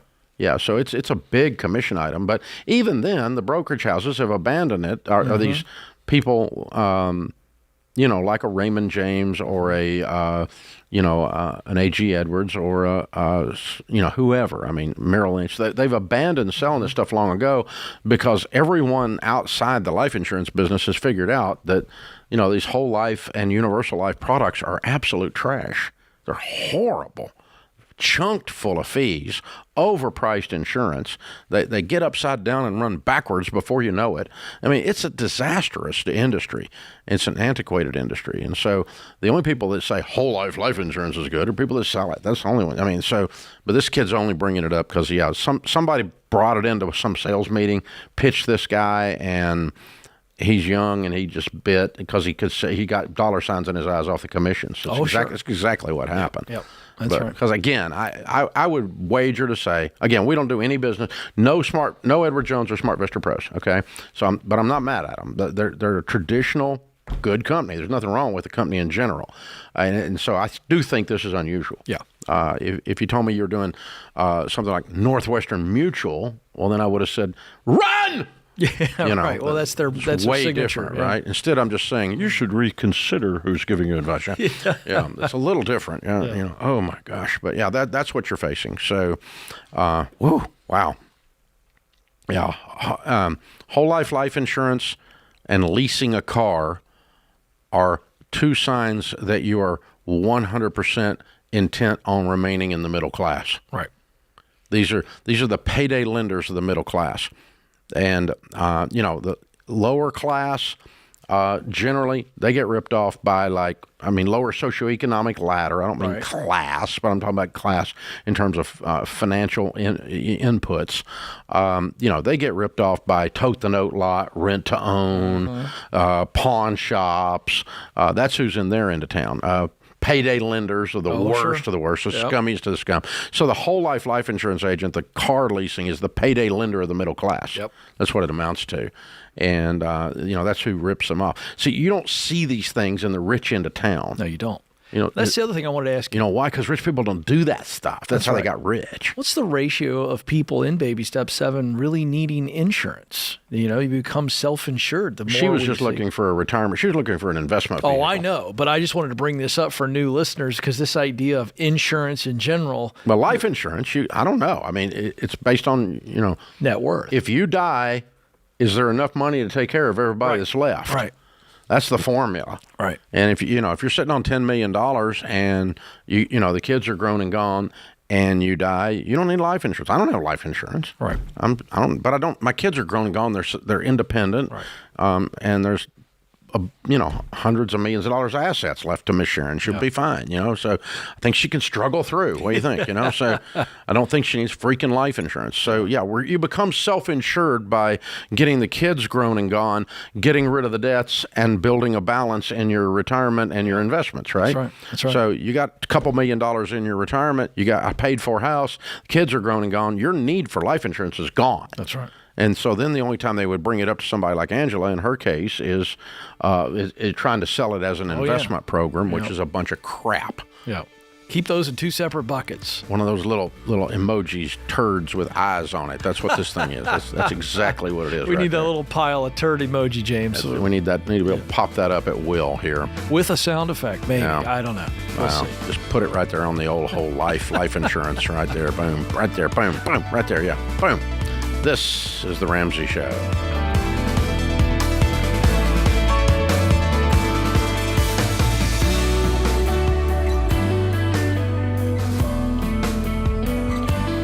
Hey, it's Ken. If you love the show and want a deeper dive on your money journey, we have a weekly newsletter that gives you trending and helpful articles and tips on following the Ramsey way. Go to RamseySolutions.com today to sign up for our newsletter. Again, that's RamseySolutions.com to sign up for our weekly newsletter.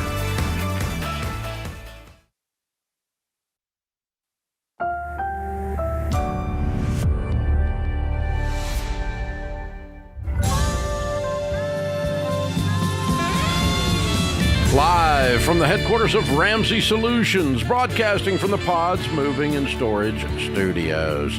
It's the Ramsey Show, where we help people build wealth, do work that they love, and create actual amazing relationships. I'm Dave Ramsey, your host, Ken Coleman, Ramsey personality, host of The Ken Coleman Show, where he helps people with jobs and careers. He's my co-host today. He also wrote a #1 bestseller, From Paycheck to Purpose. So thanks for hanging out with us. The phone number is 888-825-5225. Chris is in Boston. Hi, Chris. How are you? Hey, Dave. How you doing? Better than I deserve. What's up? Yeah, I wanted some advice here. It's been kind of an interesting summer. I was laid off a couple of months ago. Had a really good position. I was a VP. A transformation company came into the company and took it over. It was pretty surprising. Very bad week packages, 2 weeks, and then at the end of the month, hopped on Cobra. Unfortunately, 2 months later, after that, my wife was diagnosed with breast cancer. So what I'm trying to do is, the most important thing is taking care of her. Sure. You know, I'm 54 years old, and you know, I have no debt, which is great. My house is paid for. You know, I have a pretty solid IRA, and I have some money, you know, for the situation. But, you know, you get concerned that, you know, I have really good insurance through the Cobra. I'm paying $2,100 a month, of course. You know how Cobra goes. Yep. I would prefer to not work right now, but, you know, with other bills coming in, so you have to just, I don't know what type of bill is going to come in based on this, because she'll be doing chemo every week for the next 3 months, and then chemo every 3 weeks for the next 3 months, and surgery. Should I continue to look for a job? You know, I think a lot of companies are kind of scared because I was a VP and a GM and my age, but I'm kind of at that stage in my life where it's more project, you know, just looking for some good advice from somebody, you know, and kind of get an understanding what your thoughts are. What do you mean when you say project? Do you mean you feel like you're more of a freelancer, project by project type guy now? Is that what you mean?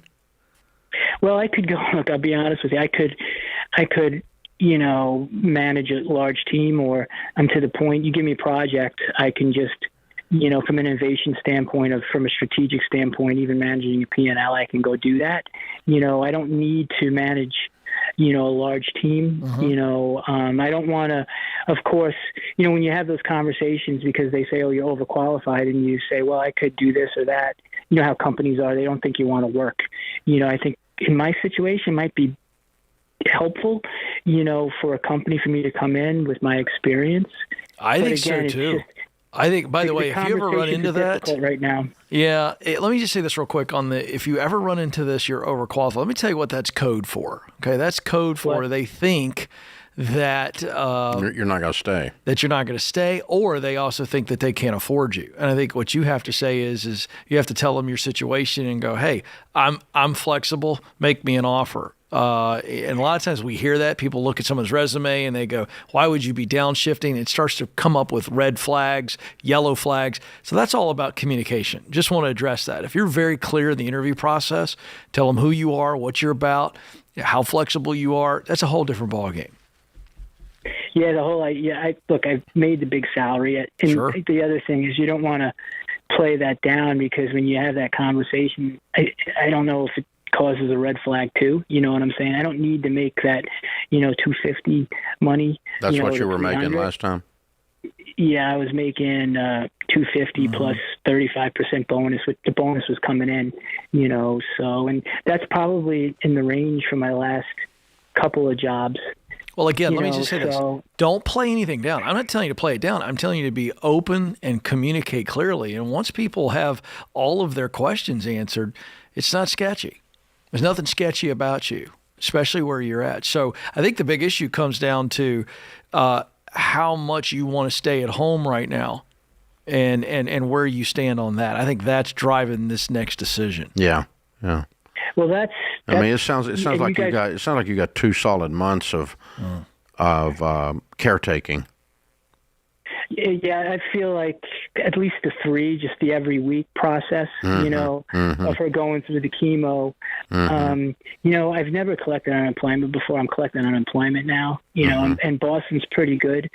But, a lot of that unemployment's eating the COBRA, and I have a checking, I have 2 savings, and then I have a high yield interest. And how much is in that?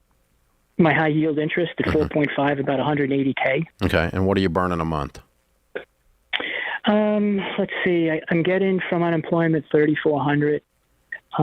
Just thinking, I'm probably going over 1,000 of that over the. So I'm going in 1,000 of my savings, but outside, I'm not touching that. So if you go in 2,000, that's $25,000 a year. Yeah, so yeah. You got several years in that one account. Yeah, and then I have I have another in my other 2 savings next to my checking. I got 15 and 13, and then I got some in my checking. So I have enough. Chris, how old did you say you are? 54. How old is your wife? She's 55. How long y'all been married? 31 years. Okay, I'll tell you what I'm doing. Yep. I'm not going back to work right now.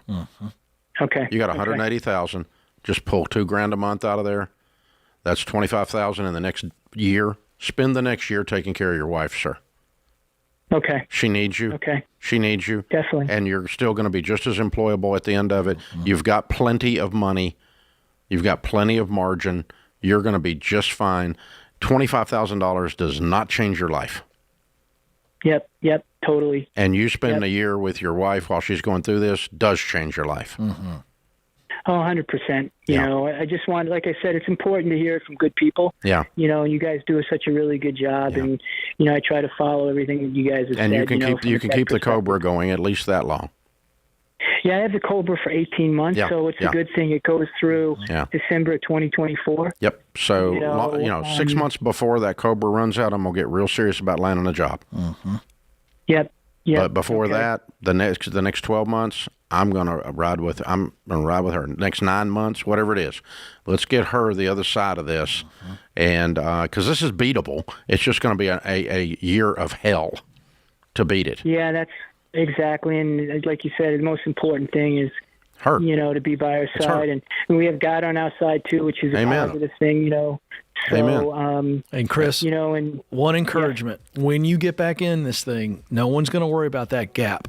Because you got an incredible story. You're an absolute hero. I got laid off, and it ran simultaneous with my wife getting breast cancer, and we've been married 31 years. I had plenty of money in savings, and so I opted to take 10 months and take care of her. If you don't like that gap, I don't want to work here. I want to hire that person. I want to go to battle with Chris. I'm not.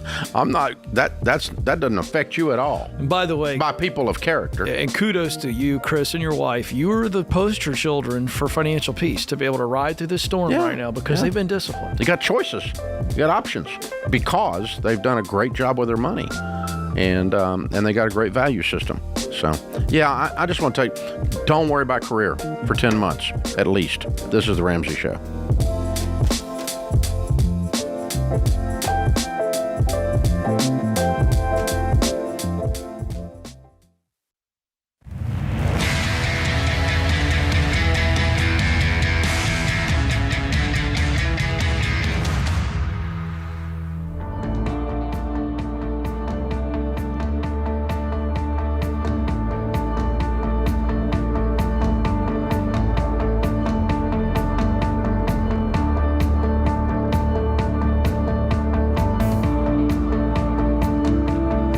Thanks for joining us, America. Dr. John Deloney has a brand new book coming out called Building a Non-Anxious Life. If you pre-order it today, you'll get $75 worth of free bonus items, including instant access to his newest talk, Smoke, Fire, and Freedom. It breaks down all the mythology around anxiety, the things we believe, and it'll help you reclaim your life. You're also going to get the ebook and the audiobook when it all comes out. The actual pub date is October 3rd. That's when we'll ship them to you. But for $20, you can get all of this stuff if you buy it early and buy it now. It also helps us with the marketing. So thank you for doing that. You are going to actually learn how to identify effective techniques to respond to anxiety and prepare for anxiety-inducing events. Hello. You know, it's real. There's a real set of tools to do this, and this book is incredible. Building a Non-Anxious Life. Pre-order it right now, RamseySolutions.com. Today's question of the day is brought to you by Neighborly, your hub for home services. When something in your home breaks, Neighborly is the name to remember. And with the Neighborly Done Right promise, you'll know you get great service from their network of local home service providers. So go to Neighborly.com today. Today's question comes from Diane in New Mexico. I'm 61. I am recently divorced. I have no retirement or health insurance, and I want to work in childcare. Should I choose to work for a big retail company instead, just to make sure I have retirement and health insurance? You know, this is where I wish that this was on the phone and we could go back and forth, dig a little bit more. But at 61, if you can't get a decent health insurance plan with the retirement 401k options in childcare, meaning working for childcare companies that have, you know, multiple places around your locale and certainly larger regional or national child care chains, if you will, then I would be looking for a larger company to get some stability coming out of divorce. I hate this for you. Your life has been shaken tremendously. You got a lot of unknowns, and that's a scary place. So getting stable right now is the best move financially. So you've got the health insurance benefits. So Ken, build that retirement as you can. I agree, unless she can make a lot more money working for an individual, being Mary Poppins. Well, that's a very good point. And if she makes enough more to pick up her own retirement and her own health insurance and has a better environment, but it would have to be, you can't make the same money with no benefits. You'd have to say, okay, yes, because benefits are money. That's all they are. Correct. Yep. And part of your so comp. if you don't, you know, if they're paying minimum wage and you can get $40 an hour working for an individual as a nanny, yep, and you pick up your own health insurance and your own, and you come out ahead. That's exactly right. And I think so you got to compare the but if it's apples to apples, if it's the same hourly rate, then you would take the one for sure with the corporate retail. Yes. But to your point, and again, if you are like, let's where she's at, New Mexico. She lives in an area where there's wealthy people, and most areas have a wealthy contingency to them. They're looking for someone they can trust, a grandmother, very dependable, comes in the home, does laundry, helps with meal preparation, not just childcare. She can offer that. Now all of a sudden she's charging a premium because you're saving people a lot of time. Meal planning, laundry. And let me just tell you, she's not a 22-year-old doing this that's going to get married, have a baby, correct. And you got to go get another one. That's correct. You know, and a lot of value there. It's she actually is a very appealing prospect for that, as far as I'm concerned. Very much so. That's a very good point. But you'd have to make a lot more to be able to buy your own stuff. What do you think? Do you have an idea what a self-insurance would cost a 61-year-old? Well, I mean, I bet you can make double doing that what you could make at a retail. I don't know. You probably know a lot more. You do know a lot more about it than I do. But in my vision of working at a retail daycare, without question, they're not going to pay much. You're correct. She may make and she could make like lawyer money working for a family without question. Certainly, a wealthy family has multiple kids is looking for a live-in, or somebody there that's there 4 days a week. But you're right, because I mean, what a 61-year-old brings to the table for that family is excellent. Oh man, peace of mind. Now, Stacey and I did this several years ago when Stacey was working. Remember, all three of our kids were in middle school or younger, and we hired a lady who was about this age. We called her Miss Pam, and Miss Pam came in. She was there when the kids got home from school, made sure they did their homework. She started laundry, light cleaning duties, nothing major. Yeah. And our peace of mind was off the charts. Well, and let me just tell you, the kids didn't mess with Miss Pam. No, because they knew Miss Pam was going to tell us everything. And they found that out. Miss Pam didn't play. No. She's not going to be intimidated. Well, she was very sweet. You're bringing in Mary Poppins with the parrot head umbrella. I'm just saying. Yeah, I love that. I'm thinking this is a premium, Miss Diane, and no question. But assuming you don't get a premium, assuming you get the same pricing, then you would obviously take the one with the other stuff. But you can set up your own IRA and go buy you some health insurance from Blue Cross Blue Shield or somebody, and be in fine shape as a self-employed, independent nanny. You can just decide you is, and there you is. Yeah. That's a beauty. This is America. I love it. Connor's in Kalamazoo. Hey, Connor, how are you? Doing well. How are you, Dave? Better than I deserve. What's up? Well, I guess, so my wife and I were 26 years old. We just had a baby in April, and I graduated from pharmacy school in May. I'm contemplating 2 job offers right now. One is kind of my dream job at a hospital, and I guess with that job, it pays less, and it's further away from family. How much less? It's 4 hours away from my family, and then the other job at the university is about 1 hour away. But how much less money? I don't even want to consider this, to be honest with you, because it's 4 hours away. There is no way. It's nuts. You don't have a family when you're working 4 hours away. Yeah. You're not in the military. That's a nightmare, not a dream, my friend. Well, so the reason I mean, you move if you take away. that job. Well, so I guess my family, the reason I can't apply near them is they live near a big Wait a minute, who's my city. family? Your mother?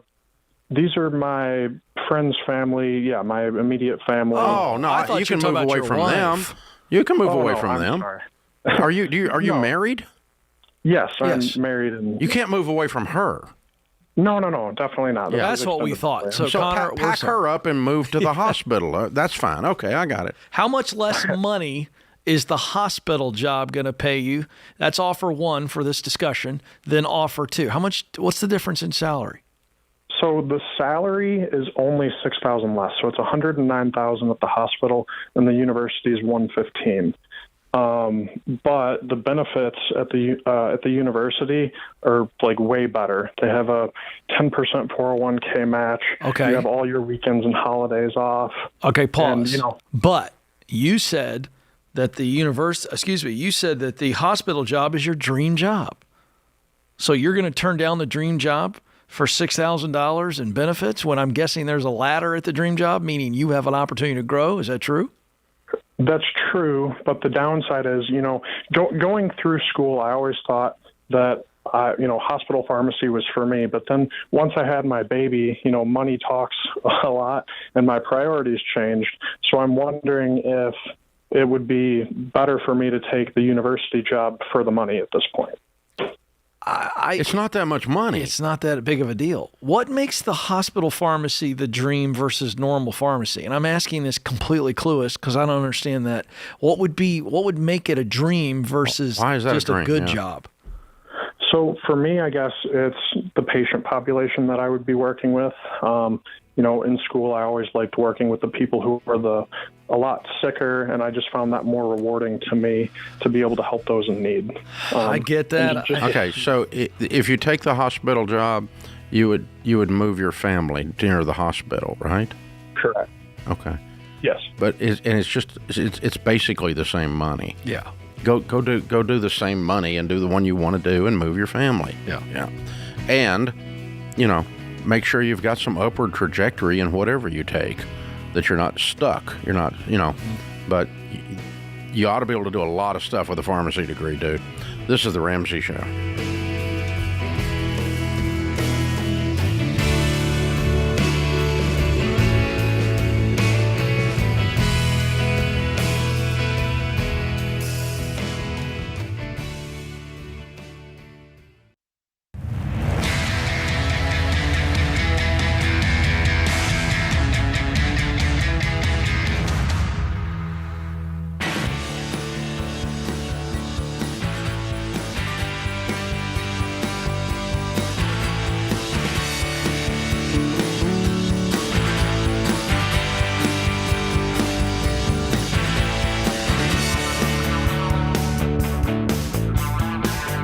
Thanks for joining us, America. Ken Coleman, Ramsey Personality, is my co-host today.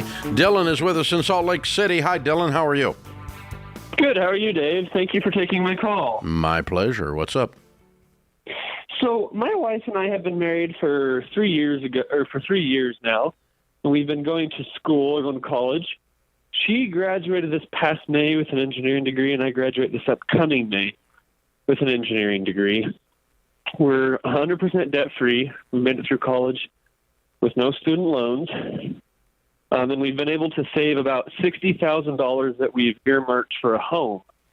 And we're curious as to whether or not now is the time to buy with interest rates so high and with just everything going on in the market, uncertainty. So what's your advice for me or other questions you have?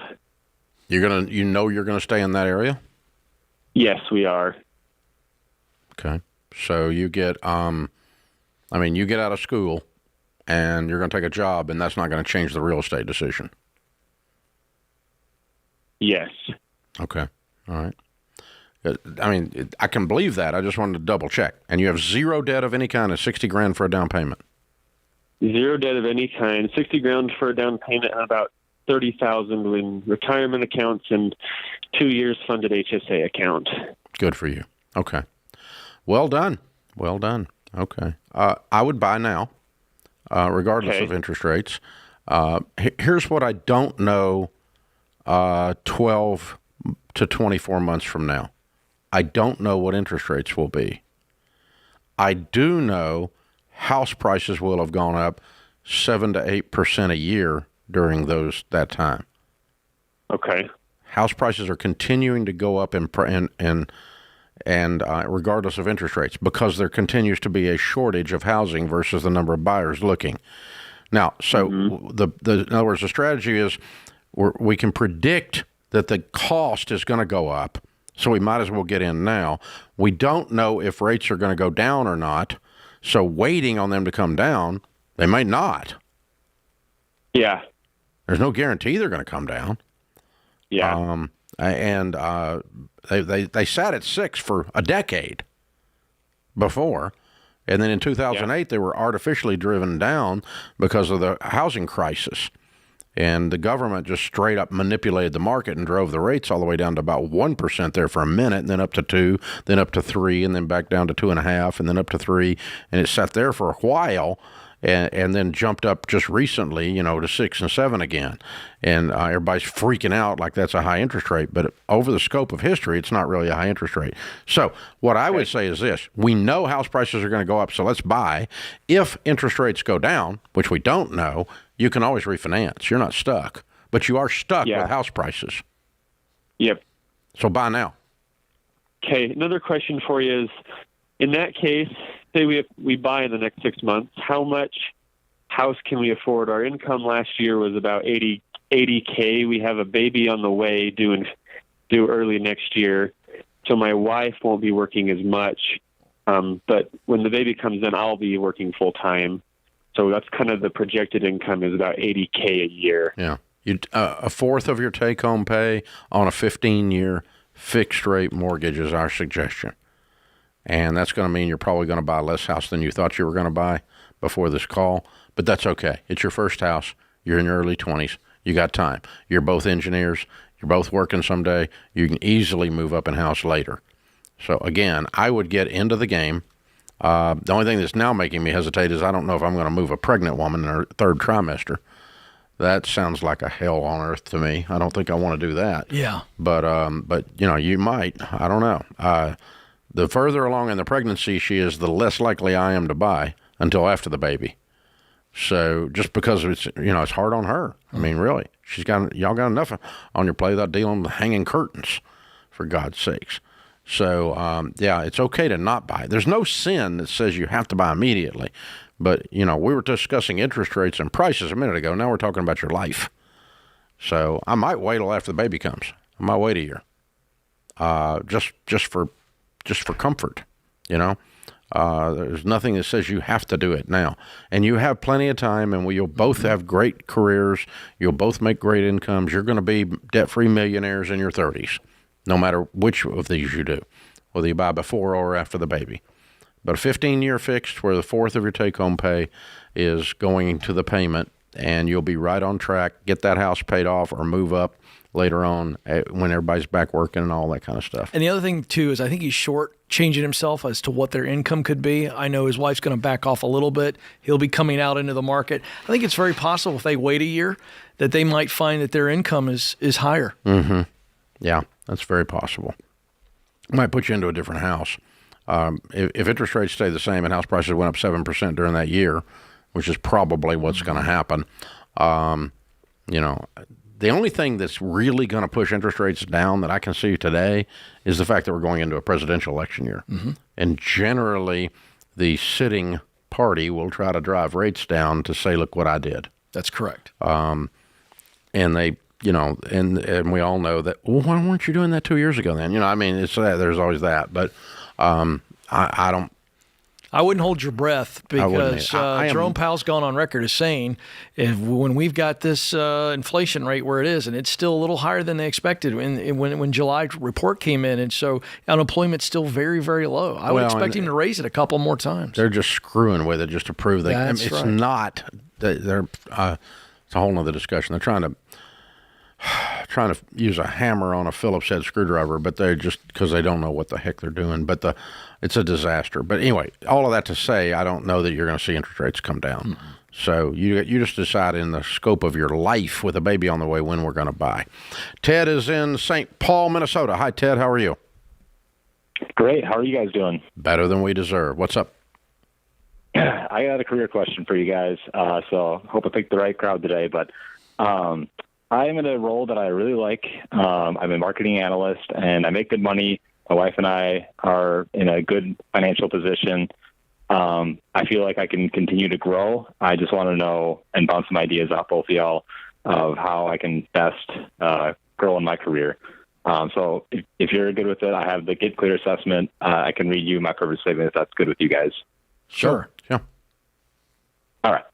So I was created to use my talents of connection, compassion, imagination to perform my passions of promoting, advocating, protecting, to accomplish my mission of service by producing assistance and protection. Mm-hmm. And so for me, that's just, my Christian faith. I really want to, serve others and impact lives to, help people live their best lives too. And so I feel like I get to do that a little bit right now, and I want to continue to grow in doing that as well in my career. So do you have a specific idea? Advice. Well, let me say this. Your assessment results scream people.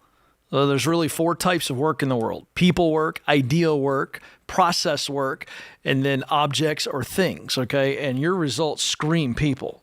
Screams people. Right. And so the question becomes, for you to be very fulfilled, you're going to want to find work that allows you to use the people skills, because you have a lot of people talents here. And then you very much love working with people, and your motivational driver, that missional result of service, means I want to see the results of my work come through in the vein of serving people. So you got to figure out the people you want to help, the problem that they've got, and the solution to that problem. That's high level. And so that's what you're looking for. But I would not be in any kind of rush to leave a job you like, because I want you to figure out what is that path, what's the steps along that path to get to that work. But I would guess you have a good idea what it is. And so one of the things I want to do is we're running out of time. Austin, I'd love to get him on the show, on the Ken Coleman Show, and let me work through that with him in great detail as to what his ideas are. Because, Dave, I know this, when somebody calls with that type of question, there's something in them that's burning and itching, and they're looking for confidence. Absolutely. To step forward in that direction. Yeah. He thinks he knows, but he's not sure. Yeah. This is The Ramsey Show.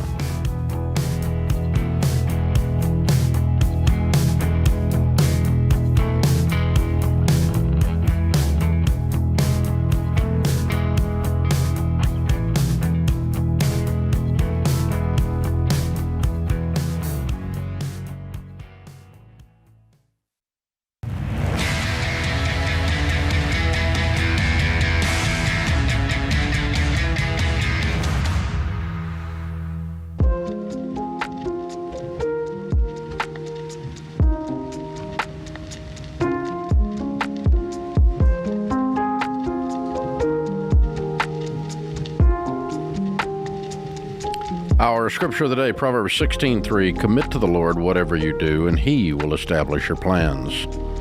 Stephen Covey said, live out of your imagination, not your history. Ooh, that one's good. Sharon's in Greenville, South Carolina. Hi, Sharon. Welcome to the Ramsey Show. Hi, thank you. What's up? I am 75 years old, a recent widow, and we have some lakefront land for sale in South Carolina, and I was recently offered full price, $600,000 in physical gold. And I am having a heck of a time finding any good advice as to the advantages and disadvantages of accepting physical gold in payment for the land. And I've listened to you for years, and it occurred to me I need to call Dave and see what he would recommend.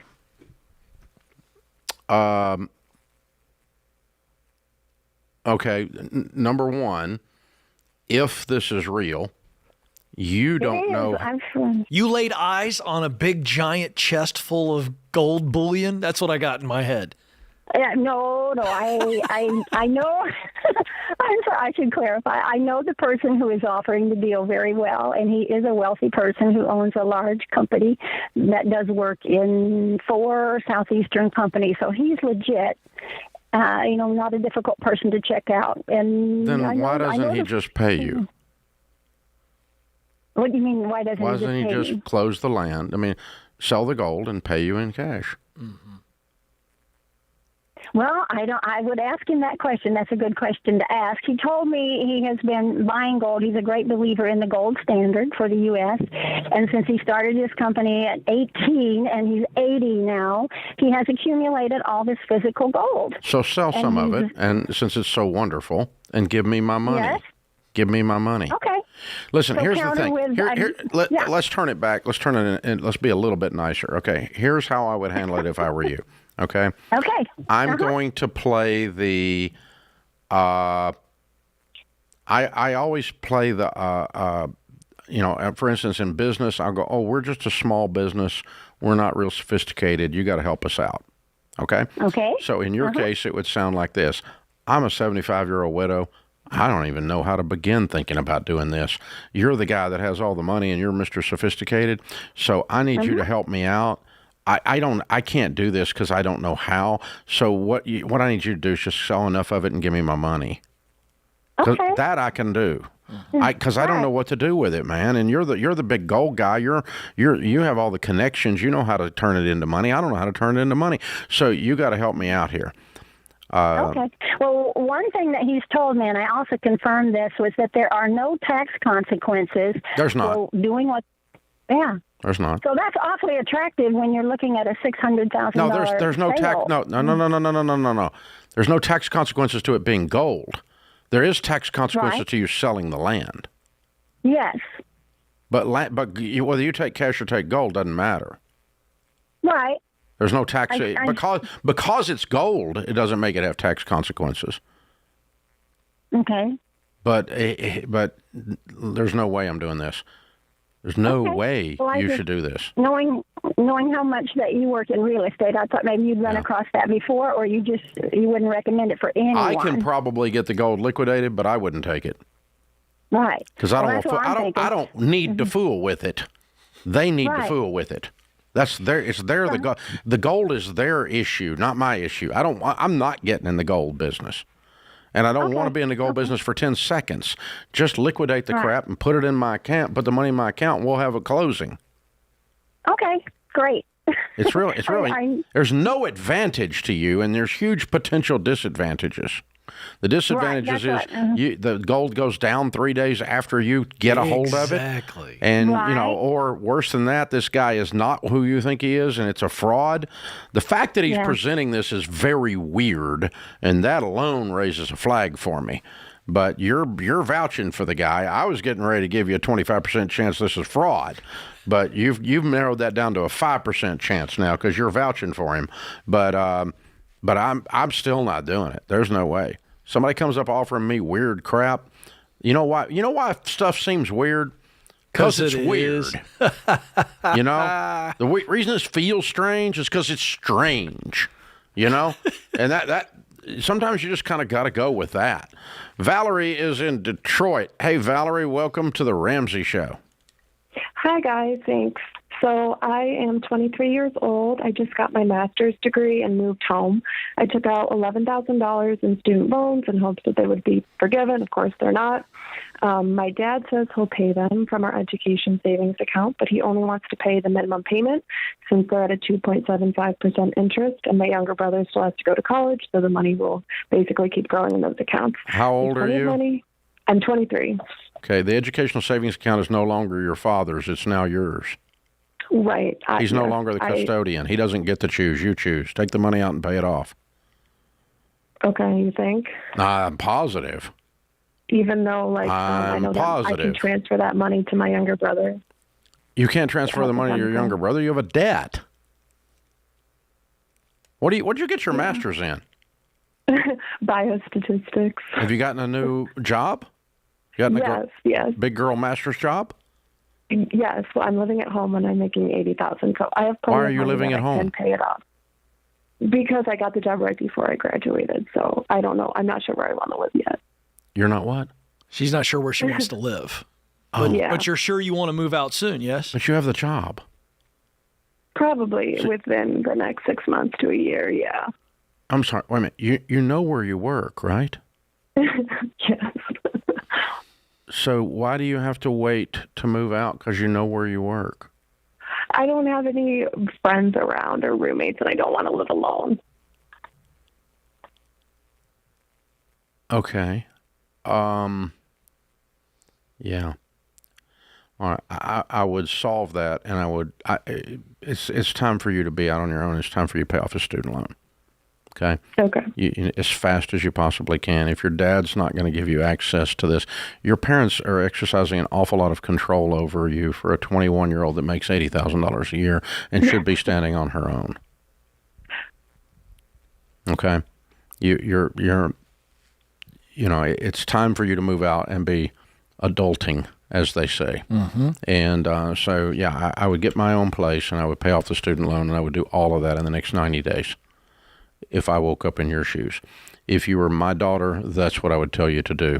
I love you, and I would love to have you stay here, but it's not good for you, so you get to move out. And so I'm kicking you out because you get to fly and be free. Eagles that stay in the nest too long are known as turkeys. So you're not a turkey at all, Valerie. You're not a bad person. You're a wonderful, sweet, kind young lady. But I want you to have some courage and throw those shoulders back and walk into the wind, kiddo. And fly, Eagle, fly. Yeah. She's very sweet. I think everybody could hear how sweet she is. However, one thing I want to mention, Valerie, is that if you go along with this plan, this money that was supposed to be used for your education, and all of a sudden I'm just going to donate it to my brother, I would be concerned about resentment that could creep in and grow. And I just don't think that's healthy. And so this is another boundary issue that Dave's brought up with you leaving. I think there needs to be a boundary on this. If that money was dedicated to your education, use it. Yeah. And your dad should just release it. It's $11,000 and you should pay it off. This really by Friday is what you should do. I don't think you're going to do that because I don't think you're going to stand up to your dad. Mm-hmm. So, but I wish you would. I think it'd be good for him, and I think it'd be good for you. And they're the hardest folks. To her dad, the hardest part of parenting is when you no longer get to tell them what to do. And now you can't use your dad voice anymore. You have to use the older uncle persuasive voice because it's the only one you got. They took your other one away when they left. And sorry, Dad, but you can't stop it from happening. Time marches on.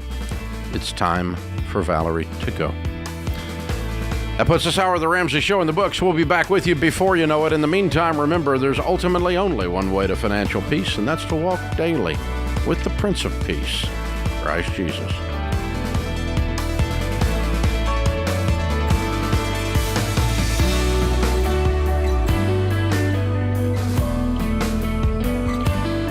Dave here. You can find all of our shows with the Ramsey Network app on your smartphone. It's the only place to listen to the entire back catalog of episodes. Download the Ramsey Network app in your favorite app store today.